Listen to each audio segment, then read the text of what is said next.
ఏ దశలో మీకు ఈ ఎస్ఐఆర్ అన్నటువంటి ప్రక్రియ చాలా ప్రమాదకరం, ఇది మానవ హక్కుల ఉల్లంఘనకు దారి తీస్తుంది అని అనిపించింది? ప్రకటించిన వెంటనే అనిపించింది. ఎందుకంటే మనం దాన్ని ప్రక్షాళన చేయాలి, ఓటర్ లిస్ట్ అన్నటువంటి ప్రకటిత ధ్యేయంతో మొదలుపెట్టారు. అయితే ఇన్ఫర్మేషన్ ఏమిటంటే బంగ్లాదేశ్ నుంచి వచ్చిన ముస్లిమ్స్ లక్షల సంఖ్యలో ఉన్నారు, వాళ్ళు ఏరి పడటానికి మేము చేస్తున్నాము అనేది అది నిజం కాదు. ఎస్ఐఆర్ మొదలు పెట్టారు, ఈ ప్రక్రియ చాలా ప్రమాదకరమైనది అని తెలియాలంటే ఎలా చెప్తారు? ఎవరెవరు ఓటర్లుగా ఉండాలి, ఎవరెవరు ఓటర్లుగా ఉండకూడదు అనేది ప్రభుత్వం నిర్ణయిస్తుంది. అసలు కారణమే చెప్పకుండా తీసేస్తున్నారు. ఎవరు పౌరులు, ఎవరు పౌరులు కాదు అని నిర్ణయించే బాధ్యత లేదా దాని విధుల్లో భాగమాది ఎలక్షన్ కమిషన్కి కాదని చెప్పి సుప్రీంకోర్టు చెప్పాల్సి వచ్చింది. అసలు ఎలక్షన్ కమిషన్ పౌరసత్వాన్ని నిర్ణయించే సంస్థనా కాదు? సంస్థ కానే కాదు అది. పౌరసత్వాన్ని నిర్ణయించడానికి ఫారిన్ ట్రిబ్యునల్ లేదంటే ప్రభుత్వం తరపునటువంటి సంస్థలు నిర్ణయించాలి తప్ప ఎలక్షన్ కమిషన్. ఒక రకంగా ఎలక్షన్ కమిషన్ హిడెన్ అజెండా తోటి చేస్తున్నటువంటి ప్రక్రియలాగా కనిపిస్తుంది. ఒక్కొక్కడు వచ్చి నేను భారతీయుణ్ణి, నేను విదేశస్తుని కాదు అని ప్రకటించి నిరూపించుకోమని చెప్పడం అనేది అవమానం, అది దేశ ప్రజలకి. సో దేనికోసం చేస్తున్నారు వీళ్ళు? ప్లస్ అసలు మీకు ఎవరిచ్చారు రిపోర్టు? చాలామంది సొరబాటుదారులు వచ్చేసారు, దేశవ్యాప్తంగా విదేశీయులు వచ్చేసి ఇక్కడ మనల్ని కంట్రోల్ చేసేస్తున్నారు, మన ఎన్నికల్ని అని ఎవరిచ్చారు రిపోర్టు? చెప్పండి అంటే చెప్పట్లేదు కదా. ఈ సవరణలన్నీ చేసిన తర్వాత మీకు ఆ నివేదిక ఇస్తే మీరు ప్రముఖంగా ఏమి చూస్తారు? లిస్ట్ ఇచ్చారనుకోండి, డూప్లికేట్, షిఫ్టెడ్, డెడ్ తెలిసిపోతుంది. దీంట్లో వాళ్ళకి హక్కులు లేకుండా చేయడం అసలు ఏమిటిది? అలాంటి దాన్ని సమర్థిస్తారా? ఏమవుతుంది ఇప్పుడు? ఓటు హక్కు తీసేస్తే పౌరసత్వాన్ని చంపినట్లే. సో నా ఉద్దేశంలో ఎలక్షన్ కమిషన్ చేస్తున్న తప్పులన్నీ కూడా మాలఫైడర్, వాళ్ళకి తెలియక కాదు. ఎవరెవరైతే తప్పకుండా బీజేపీ కాకుండా వేరే వాళ్ళకి ఓటేస్తారని వాళ్ళకి తెలుసో వాళ్ళు తీసేస్తున్నారు, ఎవరైతే ఖచ్చితంగా మాకు ఓటేస్తారని వాళ్ళు ఉంచుతున్నారు అనేది జరుగుతున్నటువంటి ఒక ప్రక్రియ. కొద్దిమంది హిందువుల పేర్లు కూడా తొలగిస్తున్నారు. ఎందుకు అట్లా? అది వివరాల్లోకి వెళ్తేనే కానీ మనకు తెలియదు. కొన్ని టెక్నికల్ ఎర్రర్స్ కూడా ఉంటాయి. ఎన్నికల అధికారుల నియామకం కేంద్రంలో అపోజిషన్ లీడరు అయినటువంటి రాహుల్ గాంధీ ఆయన ఇంకా దారిలో ఉన్నట్టుగానే వీళ్ళు కూర్చొని ఈయన్ని నియమించేశామని చెప్పడం అనేది ఎంత అప్రజాస్వామికమైనటువంటి చర్య. దీని మీద మీ స్పందన ఏమిటి? స్పందన ఒకటే, ఖండించడమే సరైనది కాదు. అది ఒక అస్సాంలోనో ఒక మణిపూర్లోనో ఇలాంటి రాష్ట్రాల్లో ఈ ఎస్ఐఆర్ అనేటువంటి ప్రక్రియ జరగటం లేదు అని అన్నాడు. ఎందుకంటారు? దానికి కూడా వాళ్ళ యొక్క రాజకీయ ప్రయోజనమే. కోత ఏముందులే అనేటువంటి ఒక నిర్లిప్తతని ఛేదించి ప్రజల్ని ఎట్లా మీరు ఐక్యత వైపు తీసుకెళ్తారు? నిర్లిప్తమైనటువంటి వాతావరణం ఉన్నారు, నాకు ఏం కాదు అని అనుకుంటున్నారు ఎవరైతే, వాళ్ళ మీద కూడా వస్తుంది అది. 3TV ప్రేక్షకులకు స్వాగతం. ఈరోజు దేశవ్యాప్తంగా ఎస్ఐఆర్ స్పెషల్ ఇంటెన్సివ్ రివిజన్ పైన అనేక చర్చలు జరుగుతున్నాయి. అది ఎన్నో వివాదాలని సృష్టిస్తోంది. ఈ నేపథ్యంలో సిపిడిఆర్ఎస్ అంటే committee for protection of democratic rights and secularism దేశవ్యాప్తంగా ఏర్పడినటువంటి ఒక సంస్థ. ఆ సంస్థకు ప్రధాన కార్యదర్శిగా ఉన్నటువంటి ప్రొఫెసర్ కుంచే శ్రీధర్ గారు ఈరోజు మన స్టూడియోలో ఉన్నారు. ఈ ఎస్ఐఆర్ పైన అనేక అంశాలు, అనుమానాలు వ్యక్తమవుతున్నటువంటి నేటి నేపథ్యంలో ఆయన అడిగి ఈ వివరాలన్నీ తెలుసుకొని 3TV ప్రేక్షకులకు అందించే ప్రయత్నం చేస్తున్నాం. ఇప్పుడు వివరాల్లోకి వెళ్దాం. ప్రొఫెసర్ గారు, 3TV స్టూడియోకి వచ్చినందుకు మీకు 3TV తరపున స్వాగతం. Thank you. అసలు సిపిడిఆర్ఎస్ ఎప్పుడు ఏర్పడింది, ఎందుకోసం ఏర్పడింది, క్లుప్తంగా చెప్పగలరా? సిపిడిఆర్ఎస్ మొన్న 2025 మార్చి 30వ తేదీన ఢిల్లీలో ఒక సదస్సు ద్వారా ఏర్పాటైంది. దీనికి రూట్స్ 1983లోనే ప్రారంభమైనాయి. 1983-84 ఆ ప్రాంతంలో జస్టిస్ కృష్ణ అయ్యర్ నాయకత్వంలో మానవ హక్కుల పరిరక్షణ కోసము, సెక్యులరిజాన్ని పరిరక్షించడం కోసము అవసరం ఏర్పడినప్పుడు ప్రధానంగా ఎమర్జెన్సీ 1975 ఎమర్జెన్సీ తర్వాత మేధావులందరూ కలిసి కన్సర్న్ సిటిజన్స్ ఏర్పాటు చేసుకున్నారు. అందులో Govind Mukherjee civil rights activist, then Kuldip Nayar, ఇటువంటి వాళ్ళు, జస్టిస్ తారకుండే, వీళ్ళందరూ కూడా సభ్యులు. అది ఆ తర్వాత కొన్ని కారణాల వలన, వాళ్ళ వృద్ధాప్యం వలన లేకపోతే వేరే కారణాల వల్ల వాళ్ళు చనిపోవటము, ఇతర సంస్థాగత కారణాల వల్ల అది వెనకబడిపోయింది ఆ సంస్థ. అయితే పశ్చిమ బెంగాల్ రాష్ట్రంలో అది యాక్టివ్గా కొనసాగుతుంది. ఇది ఇటీవల మరలా మానవ హక్కుల ఉల్లంఘన చాలా తీవ్ర పరిణామంలో జరుగుతున్నప్పుడు మన దేశంలో ఉన్నటువంటి ఆలోచించే శక్తులన్నీ కూడా ఒక తాటి మీదకి రావాలనే ఉద్దేశంతో ఈ సిపిడిఆర్ఎస్ మరల నిర్మించబడింది పెద్ద ఎత్తున. దానికి జస్టిస్ శ్రీకృష్ణ ఇది chief adviser, justice judge Prashant Bhushan ఆయన కూడా వన్ ఆఫ్ ది అడ్వైజర్స్.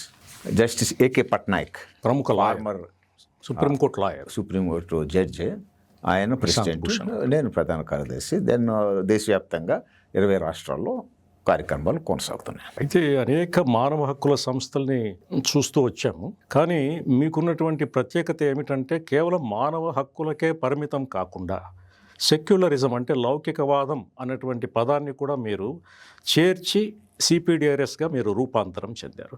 ఎందుకు? దానికి కారణం ఏమిటి? సిపిడిఆర్ఎస్ కేవలం మానవ హక్కుల కోసమే కాకుండా లౌకికవాదాన్ని కూడా పరిరక్షించాలని అనుకోవటానికి ప్రధాన కారణం ఏంటంటే లౌకికవాదానికి సంబంధించి మన దేశ స్వతంత్రోద్యమం నుండి కూడా సరైన అవగాహన రాలేదు. మతాన్ని ప్రోత్సహించడం, కొన్ని మతాల్ని ప్రోత్సహించకపోవటం అన్నట్టుగా కాకుండా అన్ని మతాల్ని ప్రోత్సహించటం, ప్రోత్సహించడం అన్ని మతాలని సమానంగా చూసుకోవాలన్న ధ్యేయంలో ఈక్వల్ ఇంపార్టెన్స్ ఇవ్వాలి అనే దాంట్లో అన్నిటికీ ప్రోత్సాహం అనేది మొదలుపెట్టింది కాంగ్రెస్ పార్టీ అప్పుడే. సో దాని నుండి మెజారిటీ మతం ఉన్మాదంగానే పెరిగితే మెజారిటీ మతం వాదం పెరుగుతుంది. సో ఏ మతం పరమైనటువంటి విషయాలని రాజ్యాంగంలో కానీ దేశం యొక్క పరిపాలనా విధానంలో కానీ తీసుకురాకూడదు అనేది నిజమైనటువంటి సెక్యులర్ పద్ధతి, దృక్పథం. ఆ విధంగా సెక్యులరిజం రాలేదు, సూడో సెక్యులరిజంగా వచ్చింది. సో దాన్ని సరైన బాటలో తీసుకుపోవాలి అంటే స్వామి వివేకానంద చెప్పినట్లుగా, ఓ మతమా నువ్వు ఉండాల్సిన చోటు ఉండు, రాజకీయాల్లో జోక్యం చేసుకోకు, నీ హద్దుల్లో నువ్వు హద్దులో నువ్వు ఉండని చెప్పి ఏదైతే చెప్పాడో ఆ విధంగా పరిపాలనాంగంలోనూ రాజ్య వ్యవహారాల్లోనూ మతం జోక్యం చేసుకోకూడదు అనేది దృఢంగా ఒక ఆచరణగా తీసుకురావడం కోసం ఈ సెక్యులరిజం అనేది జాయిన్ చేస్తారు. ముఖ్యంగా ప్రొఫెసర్ మాట చెప్పాలి ఇక్కడ మీకు. చెప్పండి.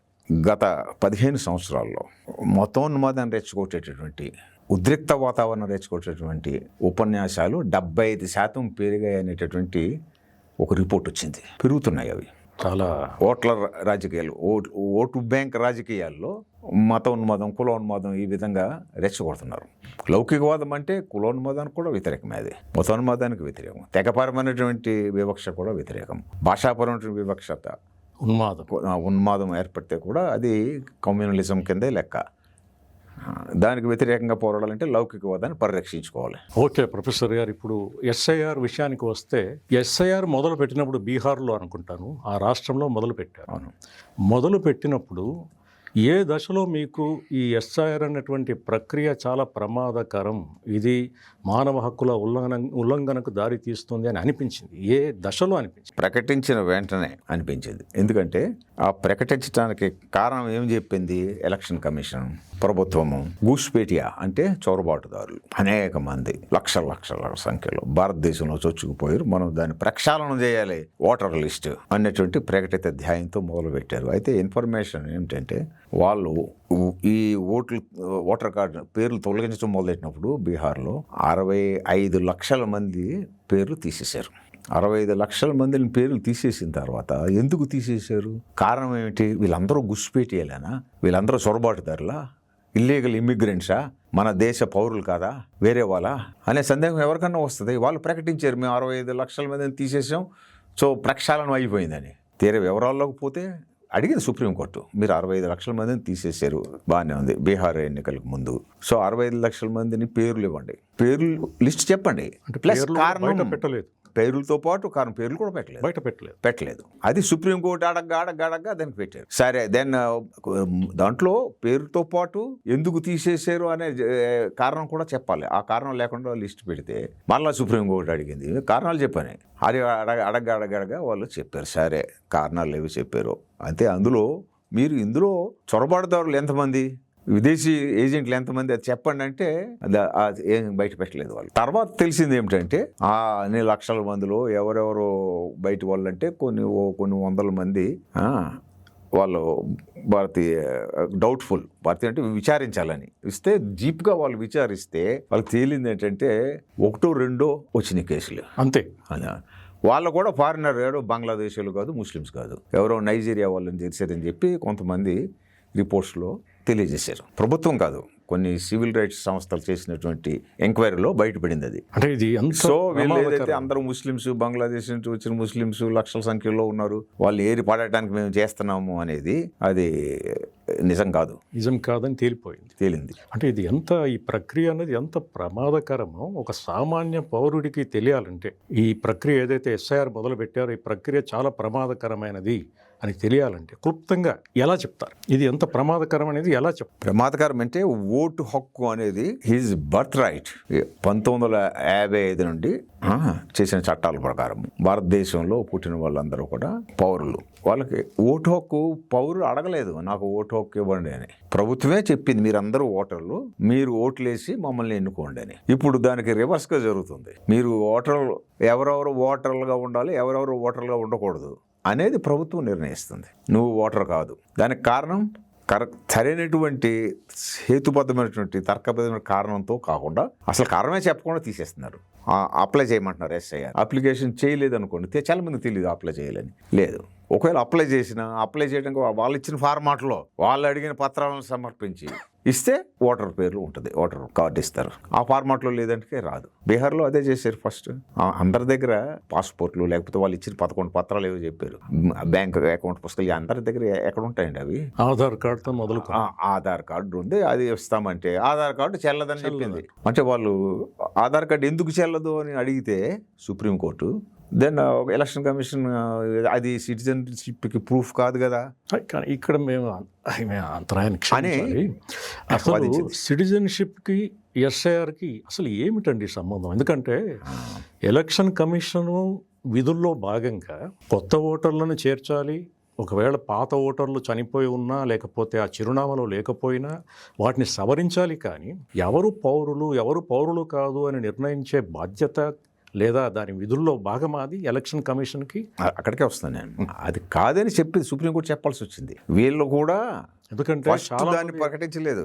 క్షమించాలి, చాలా మంది పౌరుల్లో ఇదొక అపోహ ఉంది. అవునవును, ఎలక్షన్ కమిషన్ పౌరసత్వాన్ని నిర్ణయిస్తే తప్పేముంది, వాళ్ళు ఓటర్లు ఎవరో ఎట్లా తెలుస్తుంది, లేకపోతే వాడు పౌరుడైతే కదా ఓటు హక్కు ఉంటుంది.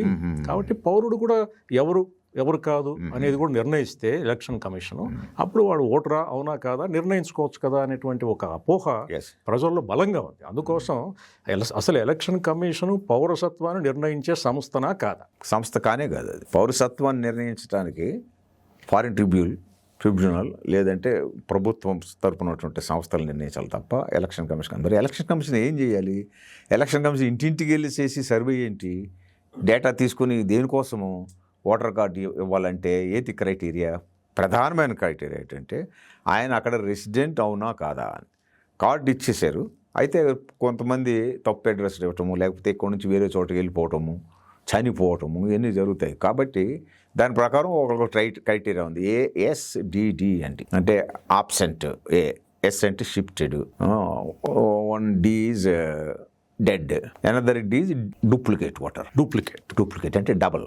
అది చూసుకోవాలి ఈ 4 అందులో సిటిజన్షిప్ ఎక్కడుంది? అవును. అందుకనే సుప్రీంకోర్టును ఆధార్ కార్డు ఎందుకు యాక్సెప్ట్ చేయవు అని అడిగినప్పుడు మరి అది సిటిజన్షిప్కి ప్రూఫ్ కాదు కదా అని దొరికిపోయింది.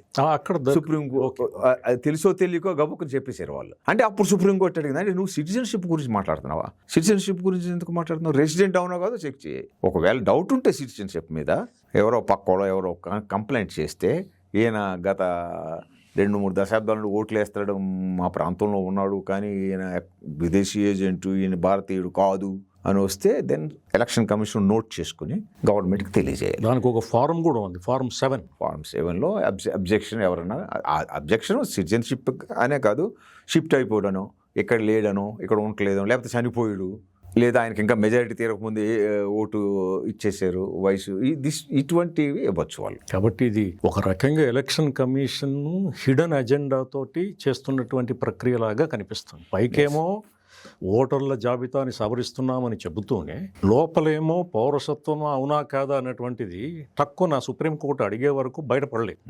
ఒకసారి సుప్రీంకోర్టు అడిగిన తర్వాత దాని యొక్క రియల్ అజెండా అనేది బయటపడింది. కానీ నిజానికి మీరు అన్నట్టు పౌరసత్వం అవునా కాదా నిర్ధారించాల్సింది ఎలక్షన్ కమిషన్ కాదు, మీరు అన్నట్టు ఫారిన్ ట్రిబ్యునల్ కానీ ఈ దేశంలో ఉన్నటువంటి జ్యుడిషియరీ అది నిర్ణయించాలి. ఎస్. కానీ ఇప్పుడు ఇంతకుముందు గతంలో మీరు ఇంతకుముందు చెప్పారు, ఇంతకుముందు ఓటర్ల లిస్టు సవరణలు ఎన్నోసార్లు జరిగాయి. ఎక్కడైనా అభ్యంతరాలు ఉంటే ఓటర్లు వెళ్ళి అభ్యంతరాలు తెలియజేయడము, వాళ్ళు ఒకవేళ చనిపోయి ఉన్నా, లేకపోతే చిరునామా మారి ఉన్నా, లేకపోతే డూప్లికేట్ ఉన్నా వాళ్ళు సవరణలు చేసేవాళ్ళు. అది ఒక రకంగా జరిగేది. కానీ ఇప్పుడు ప్రభుత్వం ఏం చేస్తోంది, మీరు అసలు పౌరులా కాదా మీరే నిర్ణయించుకోండి, మీరే నిర్ధారణ చేయండి అని. అంటే ఒక రకంగా పౌరసత్వం మీద ఎక్కువ స్ట్రెస్ పెడుతూ నువ్వు పౌరుడివే కాదా అన్నటువంటిది పౌరుల మీదే దాని ఓనస్ అంతా పెట్టడం అన్నది ఇప్పుడు జరుగుతున్నటువంటి మార్పు. గతంలో మీరు అన్నట్టు చొరబాటుదారులని ఇప్పుడు చేస్తున్నటువంటి, గతంలో ఆ ఊసే లేదు. చొరబాటుదారుల యొక్క ప్రశ్నే రాలేదు. ఎంతసేపు వాళ్ళు అక్కడ ఉన్నారా లేదా, లేకపోతే ఆయన చనిపోయాడా లేదా కొత్త ఓటర్లు 18 ఏళ్ళు నిండిన వ్యక్తులు వచ్చారు, దీనికి సంబంధించే ఓటర్ల జాబితా సవరణలు చేశారు. కానీ ఇప్పుడు చొరబాటుదారుల పేరుతోటి ఇదంతా కూడా పెద్ద ఎత్తున కార్యక్రమం చేస్తూ పౌరసత్వం, దానికి కూడా పౌరుడు నువ్వు కావునా కాదా నిరూపించుకోవాల్సినటువంటి బాధ్యత మీదే అంటూ ప్రభుత్వం కూడా ఇప్పుడు పౌరుల మీదే బాధ్యత పెడుతోంది. ఇది జరుగుతున్నటువంటి పరిణామాలు ఇవన్నీ కూడా చాలా ప్రమాదకరంగా చాలా ప్రమాదం.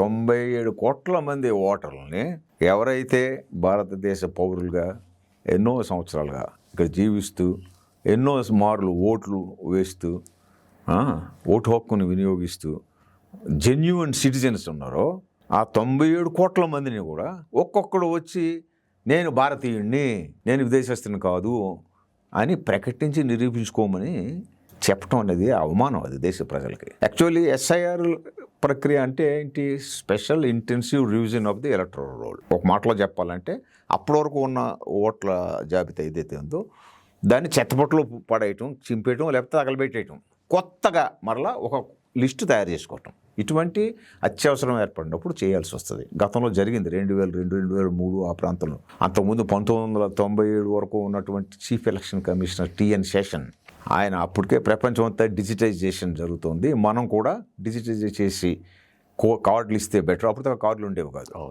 అనే ప్రక్రియ ఆయన ప్రారంభించాడు, సూచించాడు. ఆయన రిటైర్ అయిపోయిన తర్వాత వేరే వాళ్ళు టేకప్ చేశారు.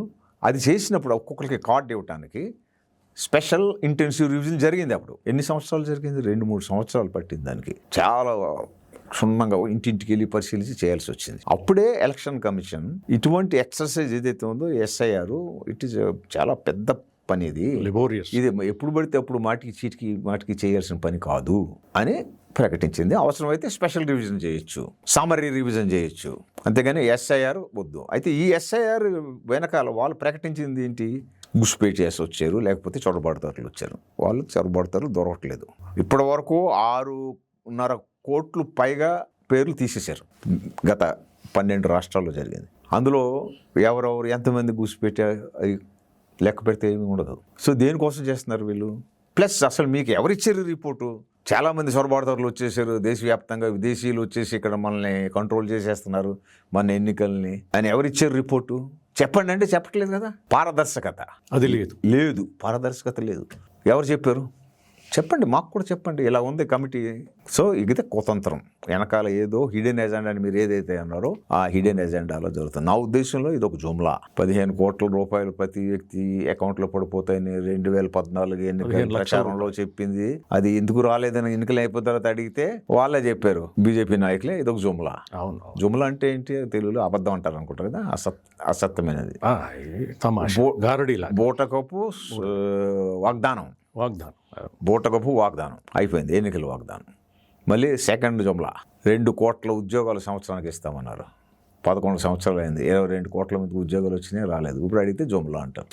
నెక్స్ట్ డిమానిటైజేషన్ చేశారు, బ్లాక్ మనీ మొత్తం బయటకు తీసేస్తామని. ఎంత వచ్చింది? అదే జుమ్లా. మరి ఎన్నికలు ఎస్ఐఆర్ 4వ జుమ్లా అనుకోవచ్చు. ఒకటి కాదు, 4వ జుమ్లా వరుసగా ఒకదాని తర్వాత ఒకటి. నేను ఎందుకు ఈ ప్రశ్న వేశానంటే, ఇప్పుడు సామాన్య ప్రజలు సరే వాళ్ళు ఎవరికి తెలియదు, కానీ ప్రముఖ వ్యక్తులు, ముఖ్యంగా ప్రొఫెసర్ అమర్త్య సేన్ అందరికీ తెలిసిన పేరే. అమర్త్య సేన్ దేశ పౌరుడు అనే దానిలో ఎవరికి సందేహం లేదు. చివరికి ఆయన కూడా మీరు ఓటర్ కార్డులో ఉన్నారా లేదా, మీరు ఓటరా కాదా అనేటువంటి నోటీసులు ఆయనకి రావడము. ఒక మాజీ ఎంపీ అయినటువంటి తరుణ్ మండల్, వెస్ట్ బెంగాల్ అనుకుంటా, ఆయనకు కూడా మీరు ఓటరా కాదా, సెంట్రల్ గవర్నమెంట్ మెడికల్ ఆఫీసర్ కూడా, మెడికల్ ఆఫీసర్ అయి ఉండి ఆయన ఎన్నో ఏళ్లుగా ఆయన ఓటర్గా ఉన్నారు, ఎంపీగా కూడా పనిచేశారు, చాలా నిజాయితీ ఎంపీగా ఆయన పేరు తెచ్చుకున్నారు. అట్లాంటి వ్యక్తిని కూడా పట్టుకొని మీరు ఓటరా కాదా నిరూపించుకోండి అని అనడం అంటే ఎట్లా ఇది అసలు ఎంత లోపభూయిష్టంగా ఉంది ఈ ప్రక్రియ అనేది స్పష్టంగా అర్థమవుతుంది.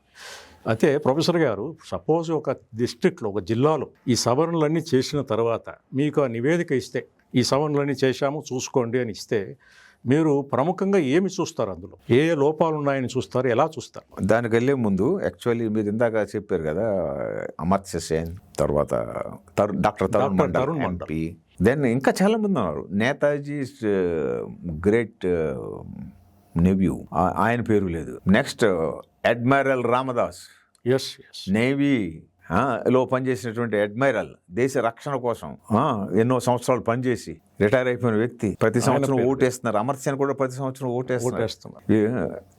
ఈ అడ్మైరల్ రామదాస్ పేరు 2019 ఎన్నికల్లో తీసేశారు.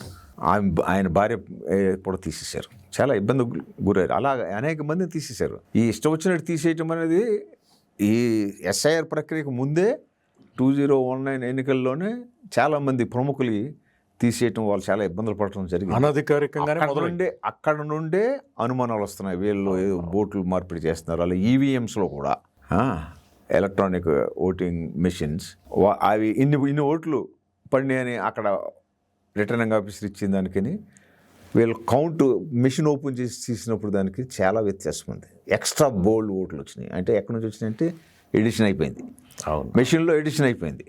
లక్షలు అయినట్లుగా కొన్ని రిపోర్ట్లు వచ్చినాయి, ఎస్పెషల్లీ కర్ణాటక. అవును. అంతెందుకు, మొన్న జరిగినటువంటి సాధారణ ఎన్నికల్లో కూడా ఎన్నో అనుమానాలు, విమర్శలు కూడా వచ్చాయి. ఎందుకంటే దాదాపు 78 సీట్లలో ఇట్లాంటివి లోపాలు జరిగాయి కాబట్టే కేంద్రంలో ఎన్డీఏ ప్రభుత్వం అనేది అధికారంలోకి రాగలిగింది, లేకపోతే వచ్చే అవకాశమే లేదు అన్నటువంటి విమర్శలు కూడా చాలా మంది చేస్తారు. మీరు ఇప్పుడు అడిగారు ప్రశ్న ఏంటి, రెండో ప్రశ్న. సో ఇది గతం నుంచి జరుగుతుంది. ఈ ఎస్ఐఆర్ పరాకాష్ట దానికి. దెన్ ఓట్లు లిస్ట్ ఇచ్చారనుకోండి, ఇస్తే ఏమి చూడాలనేది ఫస్ట్ డూప్లికేట్. దానికి డూప్లికేట్ సాఫ్ట్వేర్ ఉంది to identify. Run that software in minutes, నిమిషాల్లో మీకు తెలిసిపోద్ది ఏం డూప్లికేట్ అని. దెన్ ఇందాక చెప్పినట్టుగా షిఫ్టెడ్ ఎవరన్నా ఉన్నారా, అక్కడ యాబ్సెంట్ ఉన్నారా, ఇవన్నీ ఒక సివిల్ రైట్స్ ఆర్గనైజేషన్గా మనం చూడొచ్చు, ప్రజలకు తెలియజేయాలి. పాయింట్ ఏంటంటే అది లిస్టు ప్రతి తాలూకాలను పెట్టాలా. మొన్న తమిళనాడులో దాదాపు 1 కోటి మంది ఓటర్ల పేరు తీసేశారు. సుప్రీంకోర్టు లాస్ట్ వీక్ బెంచ్ తర్వాత సిట్టింగ్ ఆ బెంచ్ కూర్చుంటుంది. గత 6 నెలల నుంచి నెలకు 2-3 సార్లు సిట్టింగ్లు. లాస్ట్ వీక్ సిట్టింగ్లో వాళ్ళు కనుక్కున్నది ఏంటంటే, తమిళనాడులో ఈ డిలీటెడ్ ఓటర్స్లో 88% మందికి అసలు ఇన్ఫర్మేషన్ లేదు, వాళ్ళకి తెలీదు. సో ఖచ్చితంగా ఇన్స్ట్రక్షన్ ఇచ్చింది సుప్రీంకోర్టు, మీరు మొత్తం డిలీట్ అయిన వాళ్ళందరి పేర్లతో సహా రీజన్ చెప్తూ ఎందుకు డిలీట్ చేశారో ప్రతి తాలూకా ఆఫీసులో పెట్టండి. మీరు వాళ్ళకి చెప్పకుండా January 30 లాస్ట్ తేదీ మీరు సబ్మిట్ చేయండి అంటే ఎలాగ 2 రోజుల్లో January 30 వస్తుంది. సో మరి ఇంకా 10-15 రోజులు పొడిగించండి లిమిట్ అని చెప్పడం జరిగింది. సో మనం వచ్చినప్పుడు ఈ అబ్సెంట్ ఓటర్ కానీ అక్కడ లేడు అంటే ఆయన కనుక్కోవాలి ఎక్కడ ఉన్నాడు. ఇక్కడ లేకపోతే ఎక్కడో ఉంటాడు. మన దేశంలో అనేక మంది మైగ్రెంట్ లేబరర్స్, అక్కడే ఉండాలని లేదు, వాళ్ళకి సమస్య అవుతుంది. సో అది రూఢి చేసుకోవాలి. ఇక్కడ నుంచి ఆబ్సెంట్ అయిపోతే ఎక్కడికి వెళ్ళిపోరో తెలియదా, పక్కింటి వాడు చెప్పడా, ఎవరు చెప్పడా, మొత్తం గైర్ హాజరు అయిపోయి దేశం నుంచి లేదు కదా, ఉంటారు కదా ఎక్కడో, తెలుసుకుని ఆయనకి ఫార్మ్ అప్లై చేయమని చెప్పి ఇవ్వాలి. ఆయనకి షిఫ్ట్ చేయడం, షిఫ్టెడ్. ఆబ్సెంట్ అంటే ఏంటి, ఇది షిఫ్టెడ్. దెన్ డెడ్ తెలిసిపోతుంది ఇంట్లో. డూప్లికేట్ ఎలాగా చెప్పాను నేను. సో ఇది రన్ చేసిన తర్వాత ఎలక్టరల్ ఆఫీసర్ వెళ్ళి చెక్ చేయాలి ఇంటింటికి. మనం చెప్తే అయిపోదు కదా, సివిల్ రైట్స్ చెప్పిన రిప్రజెంటేషన్ ఇస్తాం. అంటే ఎలక్షన్ రిటర్నింగ్ ఆఫీసర్ అరేంజ్ చేయాలి. బూత్ లెవెల్ ఆఫీసర్తో సరిపోదు, అంతకంటే పై అధికారి రావాలి. రూల్స్ ప్రకారం కూడా బూత్ లెవెల్ ఆఫీసర్లు ఎవరో కూడా డిలీషన్స్ ఉంటే రోజుకి 10 మంది కంటే ఎక్కువ డిలీట్ చేయకూడదు. ఇక్కడ మీకు ఒక ఇన్సిడెంట్ చెప్పాలి. రాజస్థాన్లో జైపూర్లో కీర్తి కుమార్ అని ఒక బిఎల్ఓ, అది వైరల్ అయింది, చాలా వీడియోలో వస్తుంది యూట్యూబ్లో. ఓకే. ఆయన ఏం చెప్తున్నాడంటే, నేను డిస్ట్రిక్ట్ కలెక్టర్ ఆఫీస్ కార్యాలయానికి ముందు పోయి ఆత్మహత్య చేసుకుని చచ్చిపోతాను అక్కడ చెప్తున్నాడు. ఎంతోమంది ఆత్మహత్య చేసుకున్నారు వార్తలు వచ్చాయి. ఈయన ఎందుకు చెప్తున్నాడు అలా నేను ఆత్మహత్య చేసుకుంటాను? ఎందుకంటే ఈయన మీద ఒత్తిడి, నువ్వు ఒక 400 పైగా ఓట్లు తీసేయని, పేర్లు తీసేయని. ఆయన ఎలా తీస్తాం, వాళ్ళందరినీ వెరిఫై చేసి ఉన్నారు కదా అంటే, నోనో ఫార్మ్ 7లో ఉంది కదా, దాని ప్రకారం రాయండి, లేకపోతే లిస్ట్ నుంచి తీసేయమంటున్నారు. బిఎల్ఓ ఉంటుంది, ఏదో కారణం చెప్పి తీసే ఒత్తిడి పెడుతున్నారు. ఒకసారి ఏ కారణం చెప్పకుండా తీసేచ్చింది. అటువంటి అవకతవకలు బీహార్లో ఎన్నో జరిగినాయి. ఏ కారణం చెప్పకుండా ఇష్టం వచ్చినట్లు తీసేయటం. అంటే ఎవరి పేర్లను తీయమంటున్నారు ముఖ్యంగా మీ దృష్టి? ఇక్కడ ఈ జైపూర్లో విచారిస్తే తెలిసింది ఏమంటే, గత ఎన్నికల్లో గెలిచిన వ్యక్తి బీజేపీ ఎమ్మెల్యే కేవలం 800-900 మెజారిటీతో గెలిచాడు ఓట్లు. సో అదేంటి తుమ్మితే ఊడిపోయి ముక్కులాంటిది. వచ్చే ఎన్నికల్లో గెలవాలంటే రూఢి చేసుకోవటానికి ముస్లింలని తీసేయాలి. కాబట్టి ఈ 400 కూడా ముస్లిం ఓటర్లు. ఆయన కీర్తి కుమార్ చెప్పేది ఏమంటే, ఇక్కడ 40% బూత్లో నేను తీసేయాల్సింది, ఆ బూత్లో మెజారిటీ ముస్లిమ్స్. అది ఎలా చేయనిది. అలాగే ఆయన అసిస్టెంట్, ఆయన అమాయకంగా రోజుకి ఒక 50-60 తీసేసేయడం. యాజ్ పర్ ఎలక్షన్ కమిషన్ పెట్టిన రూల్స్ ప్రకారమే ఒక రోజుకి 10 కంటే ఎక్కువ తీయకూడదు. ఒకవేళ 30 తీసేసారు అనుకోండి, అక్కడ వెంటనే పై అధికారికి చెప్పాలి, ఎలక్షన్ ఆఫీసర్ వచ్చి వెరిఫై చేసుకోవాలి ఇంటింటికి తిరిగి. ఈయన జనవరి 8, జనవరి 9 2 రోజుల్లోనూ తీసి పడేసాడు 100 పైన. అది తెలీదా నీకు రూల్ అంటే, నాకు తెలియదు అంటున్నాడు. అంటే వీళ్ళు బూత్ లెవెల్ ఆఫీసర్ కానీ కిందకి కానీ ఇన్స్ట్రక్షన్ కూడా, అది రూల్స్ కూడా సరిగ్గా చెప్పలేదు. వాళ్ళకి వచ్చింది ఒకటే instruction, work pressure complete. So వాళ్ళు పద్ధతి ప్రకారం కాకుండా వర్క్ కంప్లీట్ చేసేయాలనే ప్రెషర్లో చేస్తున్నారు. చేయలేకపోతే ఒత్తిడి తట్టుకోలేక ఆత్మహత్య చేసుకుంటున్నారు. ఇది పరిస్థితి. ఇంత హడావుడిగా ఎందుకు చేస్తున్నారు వీళ్ళు? త్వరగా చట్టబద్ధత అనేది ఎక్కడ ఈ ప్రక్రియకు లేదు. అందువల్ల తప్పులు తడకలు ఆ కంగారులో అన్ని తప్పులు చేస్తున్నారు, వాదించలేకపోతున్నారు. ఎన్నిసార్లు చేపట్టలేసింది సుప్రీంకోర్టు, ఒకసారి 2 సార్లు. మరి ఇక్కడే మనకు అనిపిస్తుంది, ఎందుకంటే అక్కడ ఉన్న వాళ్ళు ఎవరు తెలివైన వాళ్ళు, పెద్దవాళ్ళు, క్వాలిఫైడ్ పీపుల్, ఎలక్షన్ కమిషనర్స్ అమాయకంగా వాళ్ళకి బుద్ధి లేకపోతే అజ్ఞానం, అనుభవ రాహిత్యం వల్ల ఇలాంటి తప్పులు చేస్తున్నారని అనుకోగలమా మనం? తెలివైన వాళ్ళే అన్నీ తెలిసే చేస్తున్నారు. This is the point. ఇంత పెద్ద ఎత్తున ప్రొఫెసర్ గారు, ఇంత పెద్ద ఎత్తున దేశవ్యాప్తంగా ఇలాంటి లోపభూయిష్టమైనటువంటి ప్రక్రియ జరుగుతుంటే కొంతమంది ఏమంటున్నారంటే ఇది రక్తరహిత నరమేధం అని కూడా అంటున్నారు. అంటే బ్లడ్లెస్ జెనోసైడ్ అనేటువంటి పదాలు కూడా వినిపిస్తున్నాయి. అంటే ఎక్కడ రక్తపాతం లేకుండా తొలగించడం, వాళ్ళకి హక్కులు లేకుండా చేయడం, అసలు ఏమిటిది? నిజంగా మీరు అలాంటి దాన్ని సమర్థిస్తారా? ఎలా మీరు చూస్తారు? ఓ పౌరుణ్ణి దేశం నుంచి తరిమికొట్టి, భయపెట్టి, తిట్టి, కొట్టి, చంపేసి తొలగించుకోవచ్చు. ఆయన వల్ల నాకు ప్రయోజనం లేదు, నాకు ఓట్లు పడవు అనుకుంటే. రెండోది, ఓటు హక్కు తీసేసి కూడా చేయొచ్చు. ఏమవుతుంది ఇప్పుడు? ఓటు హక్కు తీసేస్తే పౌరసత్వాన్ని చంపినట్లే. వేళ మీరు ఓటు హక్కుకి పౌరసత్వానికి సంబంధం లేదని చెప్తున్నాము. సంబంధం లేదంటే అది అడగకూడదని చెప్తున్నాం. సంబంధం లేదంటే ఎలక్షన్ కమిషన్ అడగకూడదని చెప్తాం తప్ప, రేపొద్దున మీకు ఓటు హక్కు లేదు అన్నప్పుడు ఇంక మీరు భారతదేశ పౌరుడు కానీ ఎవరు అనే ప్రశ్న వస్తుంది. ఇప్పుడు వరకు 6 కోట్ల పైన తీసేశారు అధికారికంగా. దేశవ్యాప్తంగా అన్ని రాష్ట్రాలకి ఒక 3-4 నెలల్లో కంప్లీట్ చేయాలని అనుకుంటున్నారు హడావిడిగా. కంప్లీట్ చేసేటప్పటికి నా ఉద్దేశం ప్రకారము 15 కోట్ల మంది దాకా ఓటర్ లిస్టులో ఉంటారు. ఆ తర్వాత వాళ్ళు మీకు ఓటర్ కార్డు లేదు కాబట్టి మీరు సిటిజన్స్ కాదు అని ప్రకటిస్తే ఏమవుతుంది? ఆయనకు ఓటు హక్కు లేనప్పుడు ఆయన ఎవరు పట్టించుకుంటారండి? కానీ ఎన్నికల్లో రాజకీయ పార్టీలు అక్కడికి వచ్చి ప్రచారం చేస్తాయా? ఏమైనా వాగ్దానాలు చేస్తాయా? మీకు ఒకవేళ ఒక బస్తీలో మెజారిటీ ఓట్లు లేవనుకోండి, ఎమ్మెల్యే ఎంపీ ప్రచారానికి వచ్చినప్పుడు, ఎన్నికల్లో నిలబడినప్పుడు వచ్చి మీకు ఇక్కడ స్కూల్ కడతాము, లేకపోతే హాస్పిటల్ కడతాము, రోడ్లు వేస్తాము, మాకు ఓట్లు ఏంటి అని అడుగుతారా? అడగరు కదా. అయిపోయింది కదా అక్కడ. ఇంకా ఆయన ఈ రాజకీయ జీవితంలో భాగస్థుడు కాదు. పొలిటికల్ లైఫ్ నుండి total excluded. Is a stateless man. ఆయనకు రాజ్యం లేదు.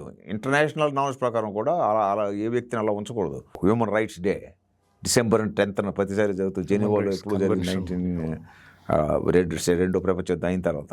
దాంట్లో ఒక భాగం ఏంటంటే every person on the globe should be citizen of a country. Then you declare 15 crores మీకు సిటిజన్స్ కదంటే ఏం చేయొచ్చు? వాళ్ళ స్టేటస్ ఏంటి? స్టేట్లెస్గా ఉంచుతారా, లేకపోతే బంగ్లాదేశ్కి తీసుకెళ్ళమంటారా? ఏ దేశంలో ఎక్కడ పంపుతారు ఏంటి? దానికి సంబంధించి ఏమన్నా ఒక వివరణ, ఒక ప్లాన్ ఏమన్నా ఉందా? No long term plan. ఇమ్మీడియట్గా ఎన్నికలు వస్తున్నాయి తమిళనాడు, కేరళ, వెస్ట్ బెంగాల్, పాండిచ్చేరి. కాబట్టి అర్జెంటుగా ఆ రాష్ట్రాలకు ముందు కంప్లీట్ చేసేసారు. ఆ తర్వాత నెక్స్ట్ ఫేజ్. సో దీని వెనకాల ఖచ్చితంగా ఒక హిడెన్ ఎజెండా ఉంది. తెలిసే తప్పులు చేస్తున్నారు. లాయర్స్కి తెలుస్తుంది. లీగల్ పార్లెన్స్లో, లీగల్ న్యాయశాస్త్రంలో ఎర్రర్స్ అంటాం కదా, బోనఫైడ్ ఎర్రర్. ఎవరికైతే చిత్తశుద్ధి ఉంది, నేను తప్పు చేయాలనుకోవట్లేదు, నాకు సమాచార లోపం వల్ల, అనుభవ రాహిత్యం వల్ల ఏదో పొరపాట్లు చేశాను నేను, మీరు వెంటనే సవరించుకొని సిద్ధంగా ఉన్నాను, శిక్షకు కూడా నేను సిద్ధంగా ఉన్నాను అంటే అది it is called bona fide error. తెలిసే చేస్తే మాలఫైడ్ ఎర్రర్. సో నా ఉద్దేశంలో ఎలక్షన్ కమిషన్ చేస్తున్న తప్పులన్నీ కూడా మాలఫైడ్ ఎర్రర్, వాళ్ళకి తెలియక కాదు. అందువల్ల సుప్రీంకోర్టు అడుగుతుంది ప్రతిసారి, నువ్వు ఇలా చేయి అనేది. ఫస్ట్ కాదంటున్నారు, వద్దంటున్నారు, కుదరదంటున్నారు. మెషిన్ రీడబుల్ ఫార్మాట్లో ఉండాలి మీరు లిస్టు అని అడుగుతుంది సుప్రీంకోర్టు. వీళ్ళు ఏవో చెప్తున్నారు, ఇవ్వట్లేదు. ప్రశాంత్ భూషణ్ కూడా దాన్నే వాదిస్తున్నాడు. అసోసియేషన్ ఫర్ డెమోక్రటిక్ రిఫార్మ్స్ అనేటువంటి సంస్థ మొట్టమొదటిగా రిట్ పిటిషన్ వేసింది 2025 జూన్ జూలైలో వీళ్ళు ప్రకటించగానే, బీహార్ ఎన్నికలకు ముందు. అప్పటి నుంచి చర్చలు జరుగుతున్నాయి, కేసు నడుస్తూనే ఉంది. అది ఇంకా కొలిక్కి రాలేదు. ఇది యాక్చువల్లీ ఇల్లీగల్ ఎస్ఐఆర్. సుప్రీంకోర్టు ఇంకా అలా ప్రకటించలేదు, కానీ నువ్వు చేసి సరిగ్గా లేదు అని అందులో ఉన్న అపసవ్యమైనటువంటి పద్ధతులన్నీ పాయింట్అవుట్ చేస్తుంది. వీళ్ళు వాదిస్తున్నారు, కానీ ఫైనల్గా సుప్రీంకోర్టు చెప్పారు కాబట్టి చేయక తప్పట్లేదు. ఇప్పుడు నేను తమిళనాడులో చెప్పాను కదా, 88% ఓటర్లకి ఇన్ఫర్మేషన్ లేదు. ఇన్ఫర్మేషన్ ఎలా పంపుతాను? మీరు వాట్సాప్లో పంపించేస్తే ఎలా వస్తుంది? ఎంతమంది చూసుకుంటారు వాట్సాప్? అధికారికంగా ఇంటికి వెళ్ళాలి నోటీసు. అవును. లేకపోతే ఓటర్కి తెలియకపోతే ఇంక రేపు ఉండదు ఆయనకి. రెండోది, మీరు ఫార్మ్ 6 ప్రకారం అప్లై చేయమంటున్నారు. అందులో ఏంటి form 6 first time voters apply చేసేది అది. అంటే నా పేరు మీరు తీసేసారు, మీరు మళ్ళీ దాన్ని పెట్టండి అని చెప్పి వాళ్ళు తప్పు ఒప్పుకొని మేము పొరపాటు తీసేసాము, క్షమించండి మీ పేరు మళ్ళీ పెట్టేమని చెప్తే పర్వాలేదు. అలా కాకుండా వాళ్ళు ఇదో ఫస్ట్ టైం ఓటర్లకు పెడితే రేపొద్దున మరో ఒక చట్టం ఏదో తీసుకొస్తారు సిటిజన్షిప్కి సంబంధించి. అంటే గ్యారంటీ లేదు. మీరు మళ్ళీ ఇప్పుడు అప్లై చేయమన్నారు తరుణ్ మండల్, అమాత్య సేన్, ఇలాగ అనేక మంది. ఆల్రెడీ ఎన్ఆర్సీ పేరు పైన సిటిజన్షిప్ యాక్ట్ని కూడా సవరించి గత 3-4 ఏళ్ల క్రితం దేశవ్యాప్తంగా కూడా నిరసనలు, వ్యతిరేకత రావడం మూలంగా దాన్ని పక్కకు పెట్టేసి, చెప్పాలంటే ఈరోజు ఈ ప్రక్రియ ఎస్ఐఆర్ ఏదైతే ఉందో ఒక రకంగా సేమ్ సిటిజన్షిప్ యాక్ట్లో వాళ్ళు చేసినటువంటి సవరణ, ఎన్ఆర్సీ పేరు మీద వాళ్ళు చేస్తున్నటువంటి మార్పులు ఏవైతే ఉన్నాయో వాటిని పరోక్షంగా ఎస్ఐఆర్ ద్వారా పరిపూర్తి చేద్దామన్నటువంటి కుట్ర ఉందంటారా? తప్పకుండా ఇండైరెక్ట్గా back door entry of NRC CIA. ఇప్పుడు సిటిజన్షిప్ అమెండ్మెంట్ యాక్ట్ ఎన్నాళ్ళ నుంచో భారతదేశంలో 1955 నుంచి కూడా అక్కడ ఉన్న వాళ్ళంతా సిటిజన్స్. ఆ తర్వాత 1960sలో ఎన్ఆర్ఐ అని ఒకటి తీసుకొచ్చారు అమెండ్మెంట్ తోటి. నాన్ రెసిడెంట్ ఇండియన్స్ వాళ్ళు కూడా భారతదేశ పౌరుల కింద పరిగణించవచ్చు అనేది. ఆ తర్వాత 2002లో PIO persons of Indian origin, అదే గత ప్రభుత్వం తీసుకొచ్చింది, కాంగ్రెస్ ప్రభుత్వం. మళ్ళీ 2004-05 ఆ టైంలో citizens of Indian origin, COI. ఇటువంటి అమెండ్మెంట్స్ చేసుకుంటూ వస్తారు, ఇబ్బంది లేదు మనకి. ఆ తర్వాత మళ్ళీ 2015లో ఈ కొత్త ప్రభుత్వం, బీజేపీ ఎన్డీఏ ప్రభుత్వం వచ్చిన తర్వాత ఈ పిఐఓ, సిఓ ఇవన్నీ వద్దు, ఒకటే పెడదాం, సిటిజన్స్ ఆఫ్ ఇండియన్ ఆరిజిన్ కలిపేశారు, రెండింటిని మర్జీ చేశారు. నో ఇబ్బంది ఏం లేదు. యాక్చువల్లీ సిటిజన్షిప్కి ఏంటి క్రైటీరియా? ఒక 14 సంవత్సరాలు, గత 14 సంవత్సరాల్లో 12 సంవత్సరాలు భారతదేశంలో ఉంటే, నివసిస్తే, మీరు అప్లై చేసినప్పుడు సిటిజన్షిప్ కోసము కనీసంగా ఆ ప్రీవియస్ ఇయర్ మొత్తం కంటిన్యూస్గా అక్కడ ఉండాలి. 12 సంవత్సరాల్లో 1 సంవత్సరం అప్లై చేయడానికి ముందు కంటిన్యూస్గా ఉండాలి. మిగతా ఇప్పుడు కంటిన్యూటీ లేకపోయినా అప్పుడప్పుడు ఉంటున్నా కూడా 12 సంవత్సరాలు ఉంటే సరిపోతుంది. చిరునామాలో 11+1 ఇదేంటి అందరికీ ఇచ్చేసారు సిటిజన్షిప్. దీన్ని 2019లో సిటిజన్షిప్ అమెండ్మెంట్ యాక్ట్ తీసుకొచ్చి అన్ని సంవత్సరాలు అవసరం లేదు, ఏదో కుదించారు దాన్ని. రైట్, బాగానే ఉంది. 14 మీరు కుదించారు. అయితే కేటగిరీని రీడిఫైన్ చేశారు వాళ్ళు. ఎనీబడీ కెన్ అప్లై అనేటటువంటి కేటగిరీని రీడిఫైన్ చేసి హిందువులు, క్రిస్టియన్లు, బౌద్ధులు, జైనులు, సిక్కులు, పార్సీలు, ముస్లిమ్స్ లేవు. ఎంత అన్డెమోక్రటిక్ అది! కమ్యూనల్ టోన్ కనపట్లేదు. అందరూ ప్రపంచవ్యాప్తంగా ఖండించారు, అలా చేయటం లేదని. ఒక మతం చెందిన వారికి మీకు హక్కు లేదని తీసి పెట్టేశారు. దాని మీద ఉద్యమం జరిగింది. 2001, ఆ తర్వాత కోవిడ్ రావటం, దానివల్ల ఉద్యమం ఆగిపోయింది. సో వాళ్ళు అనుకున్న దాన్ని అలా అప్లై చేయలేదు కాబట్టి ఇప్పుడు ఈ విధంగా తీసుకోవటం. ఇందులో ఎవరికి తీసేస్తున్నారు, ఎవరిని చేరుస్తున్నారు? కొంతమంది చేరుస్తున్నారు, మళ్ళీ బీహార్లో చాలామంది కొన్ని లక్షలు చేర్చారు. మీరు ఎవరిని చేరుస్తున్నారు, ఎవరిని తీసేస్తున్నారు? అందులో క్లారిటీ లేదు, స్పష్టత లేదు, పారదర్శకత లేదు. కొన్ని చాలా మంది అంటే కేవలం చెప్తున్నారు, ఒక ఇంట్లోనే వందల పేర్లు పెట్టేస్తున్నారు, అడ్రస్లు లేవు. అయితే ఒక ముస్లిమ్స్ మెజారిటీ, దళితులు, మైనారిటీస్, అవును హేతువాదులు, ఎవరెవరైతే తప్పకుండా బీజేపీ కాకుండా వేరే వాళ్ళకి ఓటేస్తారని వాళ్ళకి తెలుసో వాళ్ళు తీసేస్తున్నారు. ఎవరైతే ఖచ్చితంగా మాకు ఓటేస్తారని వాళ్ళు ఉంచుతున్నారు అనేది జరుగుతున్నటువంటి ఒక ప్రక్రియ. అనేక సందర్భాల్లో అది బయటపడుతూ వచ్చింది. అయితే ముస్లింలతో పాటు మీరు అన్నట్టు క్రిస్టియన్స్ కానీ ఇతర మతస్థులు, ఇతర మతాలకు చెందినటువంటి పౌరులు ఎవరైతే ఉంటారో వాళ్ళ పేర్లని తొలగి, అయితే కొన్నిసార్లు కొన్ని సందర్భాల్లో విమర్శలు కూడా వచ్చాయి, మీడియాలో కూడా రిపోర్ట్స్ వచ్చాయి, కొద్దిమంది హిందువుల పేర్లు కూడా తొలగిస్తున్నారు అని. ఎందుకు అట్లా హిందువుల పేర్లు కూడా ఎందుకు తొలగిస్తున్నారంటారు? బహుశా ఆ పార్టీకి ఓటు వేయని వ్యక్తులుగా వాళ్ళు రూఢి చేసుకొని బహుశా ఆ రకంగా వాళ్ళని తొలగిస్తున్నట్ట? అది వివరాల్లోకి వెళ్తేనే కానీ మనకు తెలియదు. కొన్ని టెక్నికల్ ఎర్రర్స్ కూడా ఉంటాయి. త్వరగా పని చేసుకోవాలనుకుంటారు. ఆ బిఎల్ఓ వెళ్తాడు, మనిషి లేడు అనుకోండి, మళ్ళీ రెండోసారి రావాలి కదా, రాలేడు, తీసి పడేస్తాడు. ఇది జరుగుతుంది. రెండోది, వాళ్ళకున్న information network, IT cell, BJP, RSS, దాని ప్రకారం కూడా వీళ్ళు ఖచ్చితంగా ఓటేరు అనుకుంటే కూడా తీసేసే అవకాశం ఉంటుంది. లేదని చెప్పడానికి లేదు. అట్లా దృష్టి ఓవరాల్గా ట్రెండ్ చూస్తే డిలీట్ అయిన ఓటర్స్లో ఎవరున్నారు అంటే ముస్లింలు, దళితులు, మైనారిటీస్, ఇంకోటేమో మైగ్రెంట్ లేబరర్స్. వాళ్ళు హిందువులు ఉంటారు కదా, వాళ్ళకు కూడా పౌరసత్వం లేకుండా తీసేయటం అంటే ఇంకా నువ్వు పౌరుడు కాదు, నువ్వు ఈ రాజకీయ జీవితంలో భాగస్థుడు కాదు, నువ్వు ఉంటే సెకండ్ క్లాస్ సిటిజన్స్ లాగా ఉండు ఇక్కడ, లేదంటే దేశం వదిలి పారిపో, లేదంటే ఆత్మహత్య చేసుకుని చనిపో, నీకు హక్కులు ఉండవు అని చెప్పడమే కదా పౌరసత్వాన్ని చంపేయటమే. అంటే పౌరుడుగా ఆయన చంపేసినట్లే. వలస కార్మికుల దురవస్థని మన కోవిడ్ టైంలోనే దేశమంతా ప్రత్యక్షంగా చూసి, ఏ రకంగా ఈ ప్రభుత్వం, అప్పుడు కూడా ఇదే ప్రభుత్వమే ఉండింది, ఏ రకంగా వాళ్ళ పట్ల తన వైఖరిని చాటుకు కొన్ని లక్షల మంది రాష్ట్రాలు వదిలిపెట్టి కాలినడకన సైకిళ్లలో ఎలాగోలా పోతూ ఉంటే వాళ్ళకి కనీసమైనటువంటి సౌకర్యాలు కూడా కల్పించినటువంటి ఈ ప్రభుత్వం వలస కార్మికుల్ని ఏ రకంగా అది చేస్తుంది? అది వాళ్ళ హిందువుల ముస్లింలు అనుకునే చూడదు అని చూడదు. పాయింట్, మంచి పాయింట్ చెప్తున్నారు మధు గారు. ఇది మేము హిందువుల ప్రయోజనం కాపాడుతున్నాం అంటున్నారు, అది కూడా శుద్ధ అబద్ధం. అదొక జుమ్లా. రైతు ఉద్యమం జరిగింది 2021లో, 700 పైగా రైతులు అమరవీరులు అయిపోయారు, చనిపోయారు. అందులో హిందువులు లేరా? బ్రహ్మాండమైనటువంటి డిమోనిటైజేషన్ జరిగినప్పుడు హిందువులు లేరా? జిఎస్టీ ప్రవేశపెట్టినప్పుడు చాలా మంది నిరసన తెలిపారు, వాళ్ళందరూ హిందువులు కాదా? వీళ్ళ రాష్ట్ర ప్రభుత్వాల్లో కార్మికులు ఉద్యమిస్తుంటే వాళ్ళ మీద కాల్పులు జరుపుతారు, రైతులు ఉద్యమిస్తే కాల్పులు జరుపుతారు, అక్కడ చనిపోయే వాళ్ళు హిందువులు కాదా? ఈ లాజిక్ ని విస్తరిస్తూ పోతే నిరుద్యోగుల్లో ఎంతమంది అందరూ హిందువులు కదా? అధిక ధరలతో బాధపడుతున్న వాళ్ళు హిందువులు కాదా? హిందువులు లేరా? ఇవన్నీ తీసుకుంటే సహజంగా వీళ్ళకి హిందువుల పట్ల నిజంగా ప్రేమ ఉందా అనేది స్పష్టంగా తెలుస్తున్నాం. అయితే గెలుపు రోడ్డు చేసుకోవడానికి కేవలం ఎలక్షన్లో గెలవడం కోసమే ఈ ప్రక్రియని మొదలుపెట్టారు.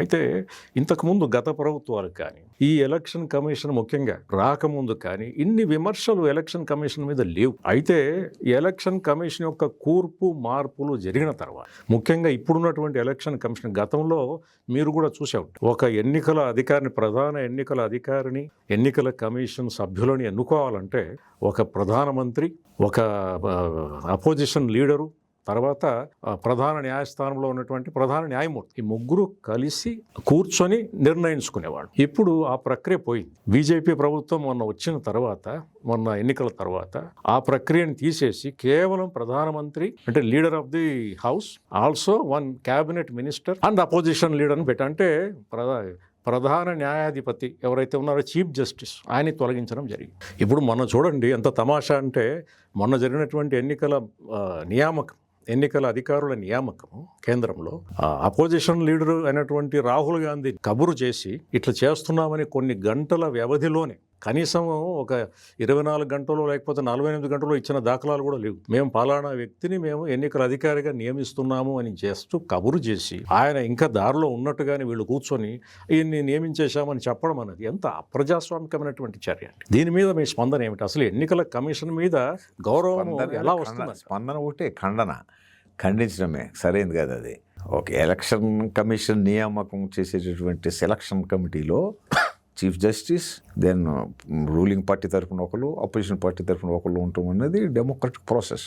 అక్కడెక్కడైతే మీరు అపోజిషన్ 1 అండ్ రూలింగ్ 2 అని పెట్టారు వీళ్ళు చేసి, అక్కడే అయిపోయింది ప్రజాస్వామ్యం, అంతం అయిపోయింది. అదే సో దాని ఫలితంగానే ఇప్పుడు వీళ్ళు ఎలక్షన్ కమిషనర్ ఆయన ఎవరికి నేను జవాబుదారీతనం చూపించాల్సిన అవసరం లేదు, నా ఇష్టం నేను ఏమన్నా చేసుకున్నాను, అప్పుడు మన్మాని కర్రాయ్ అంటారే ఆ విధంగా. ఖురేషీ, ఎస్వై ఖురేషీ సాబ్ ఆయన ఒకప్పుడు ఎలక్షన్ కమిషనర్, ఇది chief election commissioner.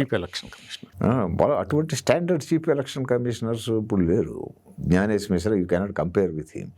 I mean this present election commissioner. ఆయన ఏం చెప్పాడు తెలుసా, SY Qureshi, that election commission అనేది it is for the people, not to the government.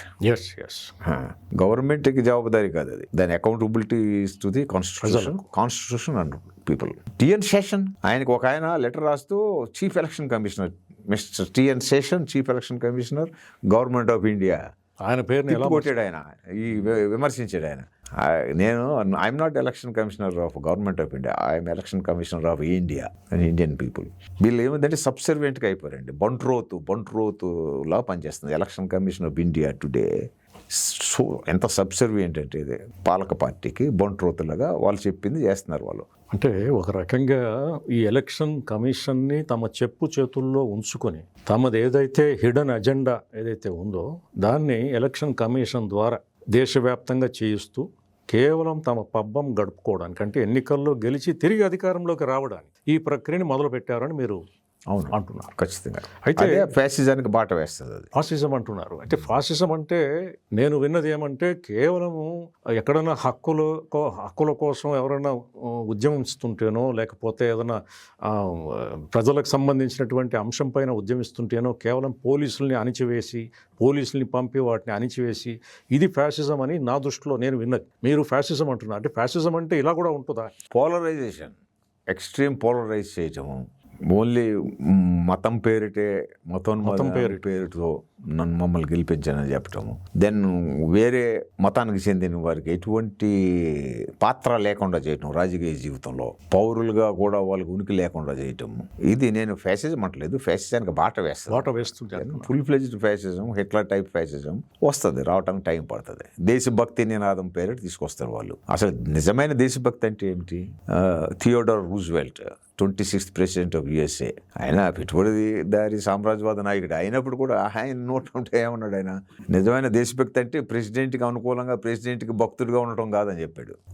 Mark ట్వెన్ ప్రసిద్ధ రచయిత, అమెరికన్ రచయిత, ఆయన దేశభక్తి మీద అంటే సింపుల్ టర్మ్స్లో చెప్తాడు. దేశభక్తి అంటే ప్రతి వ్యక్తి కూడా ఆ దేశ అధికారులకి, అంటే పాలనాధికారులకి, ప్రధానికి కానీ లేకపోతే ప్రెసిడెంట్కి కానీ కట్టుబడి ఉండాలి, విశ్వాసంగా ఉండాలి, వాళ్ళు చెప్పిందల్లా చెయ్యాలి అని కామా పెట్టి whenever they are right, అంటే వారు సవ్యంగా ఉన్నంతసేపు, సవ్యంగా లేకపోతే వ్యతిరేకించాలి కదా. రవీంద్రనాథ్ ఠాగూర్ ఏమంటాడు, దేశభక్తి పేరిట మీరు ఏవైతే ఇంటాలరెన్స్, అసహనాన్ని తీసుకురావడం, ద్వేషం, ద్వేషపూరిత వాతావరణం సృష్టిస్తే అది నిజమైన దేశభక్తి కాదు.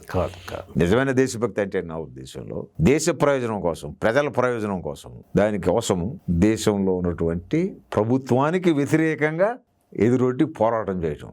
అలా పోరాటం చేసిన వాడే నిజమైన దేశభక్తుడు. అధికారంలో ఉన్న వాళ్ళని సపోర్ట్ చేసుకుంటూ my government right are wrong, I'm with them అంటే దేశభక్తుడు కాదు ఆయన, అంత భక్తుడు. వీళ్ళు ఆ మార్గంలో వెళ్తున్నారు. ఇప్పుడు మా ప్రభుత్వం చెప్పిన విధానం మీరు కాదంటే మీకు దేశభక్తి లేదంటున్నారు. మీరు దేశభక్తి అనే పదం చెప్పారు కాబట్టి నేను ఇప్పుడు మన స్వతంత్ర పోరాటంలో మీరు తీసుకుంటే ఎన్నో రకాల ధోరణులు ఉండవచ్చుగా, అయినా కూడా స్వతంత్ర పోరాటం చాలా గొప్ప పోరాటం. బ్రిటిష్ సామ్రాజ్యవాదానికి వ్యతిరేకంగా జరిగినటువంటి గొప్ప పోరాటం. అంతకుముందు సంఘ సంస్కరణ ఉద్యమం కూడా. ఇలాంటి సంఘ సంస్కరణ ఉద్యమంలో కానీ మన దేశ స్వతంత్ర పోరాటంలో ఎలాంటి భాగస్వామ్యం లేని, చెప్పాలంటే సామ్రాజ్యవాదులతో అడపా కుమ్మక్కైన వ్యక్తులు, సంస్థలు నేడు అధికారంలోకి, ఇది నేను అనడం లేదు, కొంతమంది మేధావుల నుంచి వస్తున్నటువంటి వ్యాఖ్యలు ఇవి, వాటిని మీ ముందు పెడుతున్నా. దేశభక్తి అన్నారు కాబట్టి వాళ్ళు ఏమంటున్నారంటే, దేశభక్తి పేరు పైన ఏనాడు స్వాతంత్రోద్యమంలో పాల్గొనని, భాగస్వామ్యం కాని శక్తులు, వ్యక్తులు నేడు అధికారంలోకి వచ్చి ప్రజలకు దేశభక్తిని నేర్పించే ప్రయత్నం చేస్తుంటే ఇంతకంటే హాస్యాస్పదమైనటువంటి విషయం ఇంకోటి ఉంటుందా అని వాళ్ళు ప్రశ్నిస్తున్నారు. కరెక్ట్గా ప్రశ్నిస్తారు, సరిగ్గా ప్రశ్నిస్తున్నారు వాళ్ళు. అంటే వాళ్ళ దేశభక్తి అని చెప్తే మనం నమ్మాలి. ఒకటి ఉందండి ప్రొఫెసర్ గారు, దేశము అంటే ఒక రకమైనటువంటి ఒక ఎమోషన్ అనండి, ఒక ఇది బయలుదేరు. వీళ్ళు దేశ భద్రత, దేశ సమగ్రత అనేటప్పటికీ ప్రజలకు ఒక రకమైనటువంటి ఎమోషన్ ఉంటుంది కాబట్టి ఆ ఎమోషన్ మీద క్యాష్ చేసుకోవడానికి ఇలాంటివన్నీ చేస్తూ వస్తున్నారు. కానీ మీరు అన్నట్టు అంతిమంగా దాని పేరు మీద వీళ్ళు చేస్తున్నటువంటి ఏవైతే పనులు, ప్రక్రియలు ఉన్నాయో అవి నిజానికి దేశభక్తికి సంబంధించినవి కావు. చెప్పాలంటే దేశ ఐక్యతకి విఘాతం కల్పించేటటువంటి, మీరు అన్నారు కదా, మతాల మధ్య చిచ్చు పెడుతున్నారు, కులాల మధ్య చిచ్చు పెడుతున్నారు, భాషల మధ్య చిచ్చు పెడుతున్నారు. మరి ఇది ఎలాంటి దేశ ఐక్యతని పెంపొందిస్తుంది? ఇది కానే కాదు. నిజానికి వీళ్ళు హిందువులు అంటున్నారు, కానీ హిందువులకు కూడా మేలు చేయనటువంటి ఎన్నో చర్యలు, ఎన్నో పాలసీలు వీళ్ళు తీసుకొని వస్తున్నారు కదా. మరి వీటన్నింటినీ ప్రశ్నిస్తూ మీరు సిపిడిఆర్ఎస్ తరపున దేశవ్యాప్తంగా కూడా పోరాటం చేస్తూ ఉన్నారు. అయితే ఈ ఎస్ఐఆర్ అనేటువంటి ప్రక్రియ అన్ని రాష్ట్రాల్లోనూ జరుగుతోందా? నేను విన్నది ఏమంటే, ఒక అస్సాంలోనో, ఒక మణిపూర్లోనో ఇలాంటి రాష్ట్రాల్లో ఈ ఎస్ఐఆర్ అనేటువంటి ప్రక్రియ జరగటం లేదు అని అన్నాను. ఎందుకంటారు? దానికి కూడా వాళ్ళ యొక్క రాజకీయ ప్రయోజనమే. లాస్ట్ టైం ఎన్ఆర్సీసీఏ చేసినప్పుడు అస్సాంలో 2019 తర్వాత దాదాపు 1900 లక్షల పైన వాళ్ళు మీద వీళ్ళు సిటిజన్స్ కాదని వచ్చింది రిపోర్ట్. పరిశీలిస్తే అందులో 12 లక్షల పైగా ఎక్కువ మంది హిందువులు, ముస్లింలు తక్కువ. సో మరి ఓట్ల సమస్య అయింది వీళ్ళకి. వాళ్ళు ఓట్లు అయిపోతే గెలవరు వీళ్ళు. కాబట్టి వెంటనే వీళ్ళు మార్చి వాళ్ళని మీకు ఓటు హక్కు ఉంటుంది. అయితే డీ ఓటర్ అని ఒక కొత్త కేటగిరీని సృష్టించారు. డీ ఓటర్ అంటే డౌట్ఫుల్ ఓటర్. అంటే ఏంటంటే నీ సిటిజన్షిప్కి సంబంధించి ఫారిన్ ట్రిబ్యునల్లో ఉంది, అది తేల్చడానికి టైం పడుతుంది, ఈ లోపల మీరు ఓట్లు వేయండి, మమ్మల్ని గెలిపించండి అని చెప్పడం కదా. సో అక్కడ ఈ ఎస్ఐఆర్ పెడితే మళ్ళీ సమస్య అవుతుంది వాళ్ళకి. అక్కడ వాళ్ళకి కొన్ని డాక్యుమెంట్స్ సరిగ్గా లేవు. సో అందువలన వీళ్ళు ఎక్కడెక్కడైతే తమకి ఓట్లు వేసి వాళ్ళు ఉంటారో ఆ ప్రాంతాల్లో కంప్లీట్ చేసుకుంటున్నారు. ఎక్కడెక్కడ క్వశ్చన్ ఉందో అది వదిలేస్తున్నారు. అయితే మీరు ప్రజాస్వామ్యం నిజంగా మీరు చేయాలనుకుంటే ప్రతి చోట అప్లై చేయాలి. అస్సాంలో తప్పకుండా పెట్టాలి, మణిపూర్లో పెట్టాలి. దేశవ్యాప్తంగా వీళ్ళు చేయటం లేదు, అంటే సెలెక్టివ్గా చేస్తున్నారు. ఎన్నికల కోసం చేస్తున్నారండి, అంతకంటే ఏం లేదు. ఇందాక మీరు చెప్పినట్లుగా 3వ టర్ము 4వ టర్ము గురించి ప్రయత్నం చేస్తున్నారు. ఈ 3 టర్ములోనే ఎంత ప్రజాస్వామ్యంగా పరిపాలించారో మీకు తెలుసు. మానవ హక్కులు ఉల్లంఘనల మీదే కాదు, మైనారిటీల మీద మతోన్మాదాన్ని రెచ్చగొట్టడము, బెదిరించడము, చంపేయటము, ఎన్నో సంఘటనలు ఉన్నాయని మీకు చెప్పనవసరం లేదు. అంటే ధరల పెరుగుదల, అందరి మీద, హిందువుల మీద జీవితాన్ని కూడా అభద్రతని విపరీతంగా పెంచేటటువంటి విధానాలు, నిరుద్యోగం, వైద్య సత్వం. 3వది విద్యా విధానంలో కూడా వీళ్ళు ప్రవేశపెట్టినటువంటి న్యూ పాలసీ ఆఫ్ ఎడ్యుకేషన్ 2020, దాని ద్వారా కూడా మత మౌఢ్యాలని పాఠ్యాంశాలకు చూపించడం, మానవుడి యొక్క ఆలోచనల్ని పాడు చేసేటటువంటిది.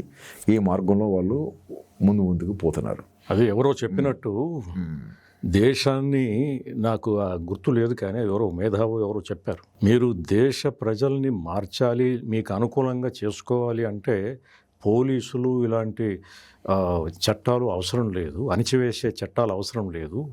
మీరు ఆ దేశంలో ఉన్నటువంటి పాఠ్య ప్రణాళికల్ని, ఆ ఎడ్యుకేషన్ పాలసీని మారిస్తే ప్రజలు వాళ్ళంతకు వాళ్ళే మీకు దాసోహం అవుతారు అన్నటువంటి మాట ఎక్కడో విన్నాను.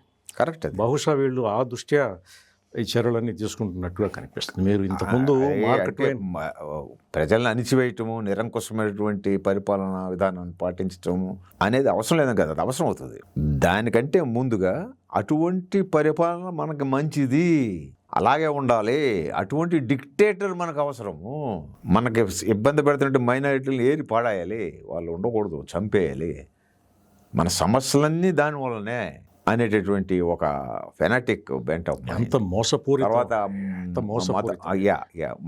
మతం ప్రజల యొక్క ఆగ్రహాన్ని, ఆవేశాన్ని, రేత్ ఆఫ్ ద పీపుల్ అంటాం దాన్ని, తప్పుదారి మళ్ళించడానికి ప్రజలు ఆగ్రహంతో ఉన్నారు. వాళ్ళు ఏం చెప్తున్నారు, భయపెడుతున్నారు. నీకు భయం అనేది చాలా ప్రమాదకరమైనది. భయపెట్టి హిట్లర్ అలాగే వచ్చు కదా కానీ భయపెట్టి భయపడుతున్నవాడు నీ తల ఎత్తుకుని బతకొచ్చు. నువ్వు ప్రపంచంలో ఒక అగ్రరాజ్యంగా నువ్వు ఎలిగిపోతావు, నాకు సపోర్ట్ అన్నప్పుడు గబుక్కుని సపోర్ట్ ఇచ్చేస్తాను. ఎంత అన్యాయమైనటువంటి లాజిక్ ప్రొఫెసర్ గారు. మీరు ఉద్యోగాలు కల్పిస్తే తల ఎత్తుకొని నేను బ్రతకగలను కానీ ఒకవైపు ఏమో నిరుద్యోగాన్ని ప్రోత్సహించే విధానాల్ని అవలంబిస్తూ అధికారాలను తీసుకొని వస్తూ ప్రజల యొక్క జీవనాలని అంతా కూడా వాళ్ళు చెప్పాలంటే నడ్డి విరుస్తూ, మరోవైపు ఏమో ఇలాంటి ప్రవచనాలు ఇలాంటి మాటలన్నీ చెప్తున్నారు. ఎంత ద్వంద్వ వైఖరి మీరు. ద్వంద్వ వైఖరి అని మీకు తెలుసు, నాకు తెలుసు. మన దేశ ప్రజలందరికీ తెలియనంత కాలము ఈ కుట్రలో కొనసాగుతూనే ఉంటుంది. భయపెట్టి నీ సమస్యకు నువ్వు కాదు కారణము, నీ సమస్యకి వేరే వాళ్ళ కారణం. ఆ వేరే వాళ్ళు ఎవరు? ముస్లింలు, క్రిస్టియన్లు, సిక్కులు, లేకపోతే క్రిస్టియన్స్, వేరే వాళ్ళు, వేరే మతానికి చెందినవారు, వేరే కులానికి చెందినవారు, లేకపోతే వేరే ప్రాంతానికి చెందినవారు, వేరే భాష మాట్లాడేవారు, వాళ్ళ కారణం. నేను చెప్తాను, నీకు కష్టానికి కారణం, మీ ఇటువంటి ఇబ్బందికర పరిస్థితి రావటానికి కారణం నువ్వు కాదు, వేరే వాళ్ళు. ఆ వేరే వాళ్ళు ఎవరని చెప్తాం మనము? ఏదో ఒక మల్టీనేషనల్ కార్పొరేషన్స్, మొనోపోలీ హౌసెస్, పెట్టుబడిదారులు, సామ్రాజ్యవాదులు. వారు దురాశతో వాళ్ళ యొక్క దోపిడీ విధానాలను బట్టి అపర కుబేర్లు అయిపోతున్నారు. వాళ్ళు ప్రజలను దోచుకొని ఆ శత్రుని పక్కన పెట్టి అవి ప్రజలు అంబానీ, అడానీ, రిలయన్స్ కంపెనీ, టాటా, బిర్లా, నందా, దాల్మియా, మోపత్లాలు, వీళ్ళు ఎవరైతే మొనోపోలీ హౌసెస్ ఉన్నారో వారు నిజమైన శత్రువులు ప్రజలకి. వారి విధానాల వల్ల ప్రజలకి ఇబ్బంది కలుగుతుంది. ఇప్పుడు అది చెప్పకుండా నీ శత్రువు ముస్లిం, నీ పొరుగువాడు అని చెప్తుంటే, ఉదాహరణకు చెప్పాలంటే అన్నదమ్ముల మీద కోట్లాట పెట్టడం. మీరు కోవిడ్ సమయంలో తీసుకోండి. కోవిడ్ సమయంలో ప్రజల జీవనోపాధులు అన్నీ పోయి వాళ్ళు హలో లక్ష్మణ అంటూ అలమటిస్తూ ఉంటే ఒకవైపు వలస కార్మికులు లక్షలాది మంది, కోట్లాది మంది, మరోవైపు అదే సమయంలో 1920 సమయంలో మీరు బహుళజాతి సంస్థల యొక్క ప్రాఫిట్స్ చూడండి, ఆ రెండు కంపేర్ చేసి చూడండి. అప్పుడే వాళ్ళ ప్రాఫిట్స్ 2 3 పెరిగాయి. ఎలా పెరిగాయి? చెప్పాలంటే అంతర్జాతీయంగా కూడా చమురు ఉత్పత్తి, చమురు ఇది కూడా ధరలు కూడా తగ్గాయి. కానీ కనీసం కోవిడ్ సమయంలో కూడా చమురు సంబంధించిన పెట్రోల్ కానీ, డీజిల్ కానీ ఈ ధరలు ఏవీ తగ్గించకుండా అలాగే ఆ ధరల్ని అలాగే ఉంచుతూ ఎవరికి అంతిమంగా లాభం చేకూర్చారు అనేది ఒక జర్నలిస్టు తాకూర్తా అనుకుంటాను. ఆయన గ్యాస్ వార్స్ అనేటువంటి ఒక పుస్తకంలో ఎలా రిలయన్స్ లాభపడింది, దానికి సంబంధించినటువంటి మతలబు ఏమిటి అంటే కాంగ్రెస్ ప్రభుత్వం నుంచి కూడా ఎలా వాళ్ళకి మేలు చేస్తూ వస్తున్నారనేటువంటి వివరాలన్నీ కూడా తీసుకొచ్చారు. అంటే మీరు అన్నట్టు బహుళజాతి సంస్థలకు లాభాలు చేకూర్చే విధానాలని వీళ్ళు తీసుకొస్తూ కోవిడా ఇంకొకటే అన్నది కాదు, ప్రజల అవస్థలో ఉన్నప్పుడు కూడా బహుళజాతి సంస్థల వైపే మొగ్గు చూపుతూ విధానాల ద్వారా అవి ప్రజలకు కనిపించకుండా మరుగున పరుస్తూ ప్రజల మధ్య చిచ్చు పెట్టడానికి, వాళ్ళ ఐక్యతను దెబ్బతీయడానికి ఇలాంటి వైషమ్యాలని, విద్వేషాలని రగిలిస్తూ వస్తూ ఉన్నారు. అయితే ఇంకొకటి కూడా ఉంది శ్రీధర్ గారు. మరోవైపు వీళ్ళు కేవలం ముస్లింలు, క్రిస్టియన్లు వాళ్ళ మీద దాడులు చేయడం లేదు. వాళ్ళతో పాటుగా ఇప్పుడు చూడండి, మొన్న ఉత్తరప్రదేశ్లో ఒక 14 ఏళ్ల బాలుడు ఒక యూట్యూబ్ ఛానల్ పెట్టి కేవలం ఇది ఏమిటి దేశభక్తి ఏమిటి ఇట్లాంటి కొన్ని చిన్న చిన్న అంశాలపైన మాట్లాడుతూ ఉంటే ఆ అబ్బాయి పైన కూడా కేసులు పెట్టారు. ఆ అబ్బాయి చెప్పింది ఎంత నిజమో కాదో నాకు తెలియదు, కానీ 14 ఏళ్ల బాలుడి పైన ఆ అబ్బాయి కూడా హిందువే, ఆ అబ్బాయి ముస్లిం కాదు. అలాంటి అంటే తమల్ని ప్రశ్నించే వాళ్ళు ఎవరైనా సరే, హిందువులా ముస్లింలా అన్నది కాకుండా తమల్ని ప్రశ్నిస్తున్న వాళ్ళ గొంతు నొక్కడానికి, విమర్శిస్తున్న వాళ్ళ గొంతు నొక్కడానికి కూడా ఈ ప్రభుత్వాలు ఇచ్చేస్తూ తమ విధానాలని వాక్ స్వాతంత్రం ఎక్కడ ఉన్నట్లు అది నేను అంటున్నాను. Main pillar of democracy walk స్వాతంత్రం ఉండాలి, ప్రశ్నించే హక్కు ఉండాలి. వాళ్ళు సామూహికంగా కలిసి సమిష్టిగా ఉద్యమాలు చేసేటటువంటి హక్కు ఉండాలి. సమిష్టిగా కాకపోయినా వ్యష్టిగా అయినా కూడా ఒక వ్యక్తి తను అనుకున్నది చెప్పేటటువంటి హక్కు నోరు నొక్కేస్తే పోతుంది. వీళ్ళు భయపెడుతున్నారు. ఈ భయోత్పాద వాతావరణంతో మీరు మాట్లాడటానికే భయపడేలా చేస్తున్నారు. ఇక్కడ మన పాత్ర ఏంటంటే అలా భయపడవద్దు. భయపెడితే సత్యం బయటికి రాదు. అన్యాయం జరిగినప్పుడు ఖండించాలి. దానికి మనం అందరం కలిసి చేయాలి. చాలామంది వ్యతిరేకిస్తున్నారు ఇప్పుడు. నేను నా అనుభవంలో వ్యక్తులుగా ఎక్కడెక్కడ వాళ్ళు ఇది బాగోలేదండి, సరిగ్గా లేదు, ఈ మతోన్మతం సరైనది కాదు, ఈ ఆర్థిక విధానాలు బాగోలేదు, రాజకీయ విధానాలు బాగోలేదు అనే మాట అంటున్నారు. కానీ వాళ్ళందరినీ కూడా సంస్థాగతంగా ఒక తాటి మీదకి తీసుకురావాలి, వాళ్ళ యొక్క నిరసనని సంఘటితం చేయాలి. అది సిపిటిఆర్ యొక్క ధ్యేయం. ఈవెన్ ఎస్ఐఆర్ విషయంలో కూడా ఎవరెవరు వ్యతిరేకిస్తున్నారో వాళ్ళందరినీ కలిపి ఒకే తాటి మీద తీసుకొస్తే దీన్ని ఆపగలుగుతాం. ఆపడానికి ప్రయత్నించాలి. ఊరికే చర్చల ద్వారా దాన్ని మనం మాట్లాడి వదిలేస్తే వాళ్ళు దూసుకువెళ్ళిపోతారు. రేపొద్దున ఎస్ఐఆర్ కంప్లీట్ అయిపోయేటప్పటికి దీన్ని వద్దంటున్నాం, మనం స్క్రాప్ ఎస్ఐఆర్ అంటున్నాం. కానీ వాళ్ళు స్క్రాప్ చేయట్లేదు, జరుగుతుంది. సుప్రీంకోర్టు ప్రయత్నం చేస్తుంది. సుప్రీంకోర్టు ఇల్లీగల్ అని ప్రకటిస్తుందేమో అనుకున్నాము, ప్రయత్నం చేస్తుంది కానీ ఇల్లీగల్ అనేది చెప్పలేకపోతుంది. ఏవో కొన్ని సూచనలు ఇస్తుంది, ఇన్స్ట్రక్షన్స్ ఇస్తుంది. తప్పుదారి పోకుండా ఎస్ఐఆర్ చూసుకోవడానికి ప్రయత్నం చేస్తుంది సుప్రీంకోర్టు. ఫైనల్గా వీళ్ళు కంప్లీట్ చేస్తారు. 15 కోట్ల మంది దాకా బయటకు ఉన్నప్పుడు వాళ్ళందరి పక్షాన నిలబడాలి. జెన్యూన్ సిటిజన్స్ ఎవరైతే ఉన్నారో భారతదేశంలో వాళ్ళందరికీ కూడా ఈ ఓటు హక్కు, దాంతోపాటు దాని సంబంధిత పౌరసత్వపు హక్కులు అన్నీ కూడా కలగలాగా మనం చూసుకోవాలి. పక్కవాడికి ప్రజాస్వామ్యం పోయినప్పుడు, ప్రజాస్వామ్య హక్కు పోయినప్పుడు నాకు నిలబడితే చెప్తాం, ఉపయోగం లేదు. అది ఎక్కడో ఉటంకించినట్టు. మీ అభిప్రాయంతో నాకు విభేదాలు ఉండవచ్చుగాక, కానీ మీరు మీ అభిప్రాయాన్ని స్వేచ్ఛగా వ్యక్తం చేసేదానికి నా ప్రాణాలు అడ్డు వేసైనా సరే నేను ఆ హక్కుని కాపాడుతాను అని ఫ్రెంచ్ గొప్ప రచయిత, ఫ్రెంచ్ మహోద్యమానికి కారకుడైన వోల్టేరు బహుశా ఏదో ఒక సందర్భంలో మీరే ఉటంకించినట్టు. కాబట్టి అటువంటి వాతావరణం రావాలి. కానీ ఈ నిర్లిప్తత, ఈ నిస్తేజం సమాజంలో అలుముకొని ఉంది. ఇది ఏముందిలే, ఎస్ఐఆర్ అంటే మనకు సంబంధించింది కాదు కదా, ఏదో పోతే పోతుంది.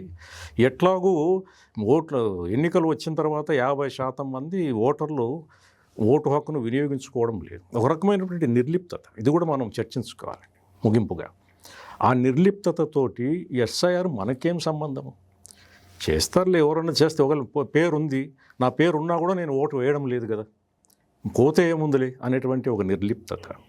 అయినా అది ఏం జరుగుతుందిలే, అదేమన్నా నా ఉద్యోగం ఏమైనా పోతుందా, లేకపోతే నాకు తక్షణంగా నాకేమన్నా అదేమన్నా ఫలితం ఏదైనా ఇది వస్తుందా అన్నటువంటి ఒక దీని నుంచి ఒక నిస్తేజమైనటువంటి వాతావరణం, ఒక నిర్లిప్తత అలుముకొని ఉంది. మరి ఎట్లా మీరు సిపిడిఆర్ సంస్థ నుంచి నిర్లిప్తతని ఛేదించి ప్రజల్ని ఎట్లా మీరు ఐక్యత వైపు తీసుకొని ఈ ప్రభుత్వాలు తీసుకొస్తున్నటువంటి విధానాలకు వ్యతిరేకంగా ఎట్లా మీరు తీసుకెళ్తారో అది ఒక మాట. చర్చా కార్యక్రమాలు, ఉద్యమాలు, ప్రజల యొక్క చైతన్యాన్ని అభివృద్ధి చేయడానికి మన స్థాయి మేరకు మనం పనిచేయాలి. సంస్థలు ఎక్కడైతే ఉన్నాయో సిపిడిఆర్ఎస్ వాళ్ళు సమావేశాలు నిర్వహిస్తున్నారు, మీటింగ్స్ నిర్వహిస్తున్నారు, దెన్ మెమోరాండమ్స్ ఇస్తున్నాము, ప్రెస్కి ప్రకటిస్తున్నాము. ప్రతి ఎలక్షన్ రిటర్నింగ్ ఆఫీసర్కి అక్కడ ఉన్నట్టు యూనిట్స్ మెమోరాండమ్స్ ఇస్తున్నాయి దీనికి సంబంధించి. ప్రజలు నిర్లిప్తమైనటువంటి వాతావరణం ఉన్నారు, నాకు ఏం కాదు అని అనుకుంటున్నారు ఎవరైతే, వాళ్ళ మీద కూడా వస్తుంది అది. ఎందుకంటే అటువంటి నిర్లిప్త వాతావరణంలో, ఇండిఫరెంట్ యాటిట్యూడ్లో వాళ్ళు పార్టిసిపేట్ చేయకపోతే 4వసారి ఈ నిరంకుశ ప్రభుత్వానికి అధికారాన్ని కట్టబెట్టినట్టు అవుతుంది కదా. వారికి ఇంకా అడ్డు అదుపు లేకుండా ఇప్పటికే వాళ్ళు చేపట్టిన విధానాలలో ప్రజలు మగ్గిపోతున్నారు. మరింత నిరంకుశ పాలన బలోపేతం అవుతుంది. ఆ బలోపేతమైన నిరంకుశ పాలన పక్కోడి మీద పడుతుంది, నా మీద పడదని అనుకోవటానికి తర్కాణాలు లేవు, అందరి మీద పడుతుంది. ఇందాక మీరు చెప్పారు కదా, ఆ కుర్రోడు హిందువైనా ముస్లిం అయినా, వాడికి దాసోహం చేసిన వాడైనా కూడా రేపొద్దున ఆ పాలకుడికి అనుకూలంగా ప్రవర్తించకపోతే వాడి మీద వేటు పడుతుంది నిరంకుశ ప్రభుత్వంలో. జర్మనీలో ఫ్యాసిజం వచ్చినప్పుడు నెయ్ముల్లర్ అని ఒక కవి, ఆయన ఒకప్పుడు హిట్లర్ని సమర్థించాడు. ఆయన వల్ల దేశం బాగుపడుద్ది అనుకున్నాడు. కానీ తర్వాత ఈ ఉన్మాదం పెరిగిపోయి అందరి మీద దాడులు జరుగుతున్నప్పుడు ఆయన గుర్తించి ఆయన ఒక పద్యం రాశాడు. చాలా గతంలో కూడా నేను మీ ఇంటర్వ్యూలోనే ఎక్కడో చెప్పాను, మరొకసారి దాన్ని జ్ఞాపం చేసుకోవాలి. ఆయన ఏం రాస్తాడంటే, ఈ హిట్లర్ సైనికులు వచ్చి ట్రేడ్ యూనియన్ నాయకుని పట్టుకుపోయారు. నేను నోరు మెదపలేదు, ఎందుకంటే నేను ట్రేడ్ యూనియన్ కాదు కనుక. సభ్యుని కాదు. ఆ తర్వాత సోషలిస్ట్ని ఎత్తుకుపోయారు, నేను నోరు మెదపలేదు, ఎందుకంటే నేను సోషలిస్ట్ని కాదు. తర్వాత కమ్యూనిస్టుని ఎత్తుకుపోయారు, నేను నోరు మెదపలేదు, ఎందుకంటే నేను కమ్యూనిస్ట్. ఆ తర్వాత జ్యూస్ని అందరినీ కిరాచకంగా అణిచివేయటం, చంపేయటం జరిగింది. నేను నోరు మెదపలేదు, ఎందుకంటే నేను యూదుడిని కాదు. ఆ తర్వాత నన్ను తీసుకోవడానికి వచ్చారు. అప్పుడు నేను చుట్టూ తిరిగి చూసి ఒక్కడు కూడా లేని నన్ను రక్షించడం అని ఒక చిన్న పద్యం. సో పక్కవాడ మీద పడిన దెబ్బ నా మీద కూడా పడుతుంది. సో ఇది మెటీరియలిస్టిక్గా చెప్పటం, బట్ నైతికంగా కూడా ఈ సోదర భావం, మనమందరం ఒకటి, మనమందరం ఒకే జాతికి చెందిన వాళ్ళం, ఒకే దోపిడీకి గురవుతున్నటువంటి ఒకే పెద్ద కుటుంబంలో సభ్యులం మనం అనేటటువంటి ఆ ఐక్యతా భావం అనేది చాలా చాలా ప్రధానమైనది. అది ఎప్పుడు వస్తుందంటే జనాలు కలిసి ఒకే డిమాండ్ మీద పనిచేసినప్పుడు. రేపు 12వ తారీఖు ఫిబ్రవరిన ట్రేడ్ యూనియన్ సంఘాలు సమ్మెకు పిలుపునిచ్చాయి. ఈ ట్రేడ్ యూనియన్ సంఘాలు ఇచ్చిన సమ్మెకు మద్దతుగా రైతు సంఘాలు కూడా పాల్గొంటున్నాయి. ఈవెన్ రక్షణ శాఖలో సివిల్ రంగంలో ఉన్నటువంటి కార్మికులు, రక్షణ శాఖ కార్మికులు పాల్గొంటే ఇది ఒక పెద్ద ఈవెంట్ ఇది. దెన్ విద్యార్థులు, దెన్ యువజనులు అందరూ కూడా మద్దతు తెలుపుతున్నారు. వాళ్ళ డిమాండ్స్ ఏంటి? కార్మిక చట్టాలు, ప్రజానుకూల కార్మిక చట్టాలు తీసుకురావాలి, ప్రజా వ్యతిరేకమైనటువంటి మీరు చేసినటువంటి ట్రేడ్ యూనియన్ కొత్త చట్టాలని వెనక్కి తీసుకోవాలని. ఈ విధంగా ఐక్యమించినటువంటి ఆ కార్మికులు, కర్షకులు, ఇప్పుడు దానికి మద్దతు తెలుపుతున్నట్టు యువజనులు, విద్యార్థులు, వాళ్ళందరూ ఒక మతానికి చెందిన వల్ల, ఒక కులానికి చెందిన వల్ల, ఒక ప్రాంతానికి చెందిన వల్ల, వాళ్ళందరూ ఉన్న కామన్ ఫ్యాక్టర్ ఏమిటి? తమ యొక్క శ్రమను అమ్ముకుని బతుకునే వాళ్ళు కదా. మేధోపరమైన శ్రమ కావచ్చు, లేకపోతే శారీరక శ్రమ కావచ్చు. ఈ జ్ఞానం ప్రజల్లోకి చొచ్చుకుపోయినప్పుడు, ఆ స్పృహ వచ్చినప్పుడు వస్తుంది అది. ఆ విధంగా ప్రజలు ఐక్యమైతే ప్రభుత్వానికి కంపరమెత్తిపోతుంది. పాలక వర్గాలకి ఇందాక చెప్పినట్టు మొనోపోలీస్కి అదే ప్రాణాంతకంగా తయారవుతుంది, కంటకం అదే. సో దాన్ని ఆపాలంటే ఒకటే, ఐక్యతని పాడు చేయాలి. రెండోది భయపెట్టాలి. మూడోది ప్రజల యొక్క బుద్ధి, నైతిక విలువలు, వాటిలో మతమౌఢ్యాలని, పాత కాలం చెల్లినటువంటి భావాలని తీసుకురావాలి. ఇన్ని రకాలుగా దాడి జరుగుతుంది. సో మరి సిపిడిఆర్ఎస్ తరఫున ఈ వాటిలన్నింటిని ఎదుర్కోవటం మా శక్తి మేరకు ఒక్కొక్క రంగంలో మెట్టుగా ప్రయత్నం చేస్తున్నాము.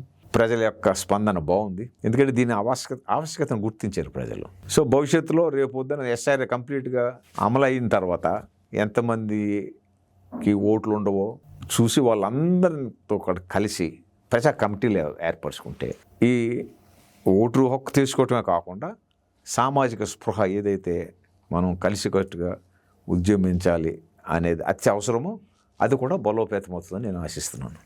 తప్పకుండా ప్రొఫెసర్ గారు, ఈ ముగింపుకు ముందు నిన్న జరిగినటువంటి ఒక హర్షణీయమైనటువంటి సంఘటన కూడా మీకు చెప్పాలి. ఉత్తరాఖండ్ రాష్ట్రంలో ఒక చిరు వ్యాపారి, ఒక ముస్లిం చిరు వ్యాపారి, అనేక సంవత్సరాలుగా ఏదో గుడ్డల వ్యాపారం చేసుకుంటూ చిన్న దుకాణం కలిగినటువంటి వ్యాపారి, అతని మీద మూకుమ్మడి దాడి జరిగితే నువ్వు మావాడివి కాదు, నువ్వు ఎక్కడి నుంచో వచ్చావు. నిజానికి ఆయన అక్కడికి చెందిన వ్యక్తి, అనేక సంవత్సరాలుగా అక్కడ వ్యాపారం చేస్తూ స్థిరపడినటువంటి వ్యక్తి. అతని మీద మూకుమ్మడి దాడి జరిగినప్పుడు కొద్దిమంది యువకులు లేదా ఒకరో ఇద్దరు యువకులు అతనికి హిందూ యువకులు అతనికి ఒత్తాసుగా నిలబడి పోలీసుల్ని కానీ, దాడి చేస్తున్న వాళ్ళని కానీ వ్యతిరేకిస్తూ, ప్రశ్నిస్తూ నిలబడినటువంటి సంఘటన ఇప్పుడు దేశవ్యాప్తంగా కూడా ఈ సోషల్ మీడియాలో వైరల్ అవుతాయి. ఇలాంటి దృష్టాంతాలు చాలా హర్షణీయమైనవి. అందుకోసం ఇట్లాంటి దృష్టాంతాలు ఇంకా బలపడాలని, నలుదిక్కుల మీరు చేస్తున్నటువంటి ప్రయత్నాలు కూడా సఫలం కావాలని, ప్రజలు అందరూ కూడా దీన్ని దృష్టిలో పెట్టుకొని ఐక్యత వైపు ఐక్యంగా ఉద్యమాలు చేసి ఇలాంటి దమనకాండల్ని, ఇలాంటి దురన్యాయాల్ని వ్యతిరేకించి తమ యొక్క ప్రజాస్వామిక హక్కుల్ని, విలువల్ని కాపాడుకోగలరని భావిస్తూ ఈరోజు మా స్టూడియోకి వచ్చే ఎన్నో అమూల్యమైనటువంటి విషయాలు, స్ఫూర్తిదాయకమైనటువంటి విషయాలు చెప్పినందుకు మీకు ప్రత్యేకంగా ధన్యవాదాలు తెలుపుతూ సెలవు తీసుకుంటాం. నమస్కారం. Thank you. మరో ప్రత్యామ్నాయం లేదు, మీరు చెప్పింది ఆ విధంగానే దేశం ముందుకు పోతుంది, పోవాలని ఆశిస్తున్నాం.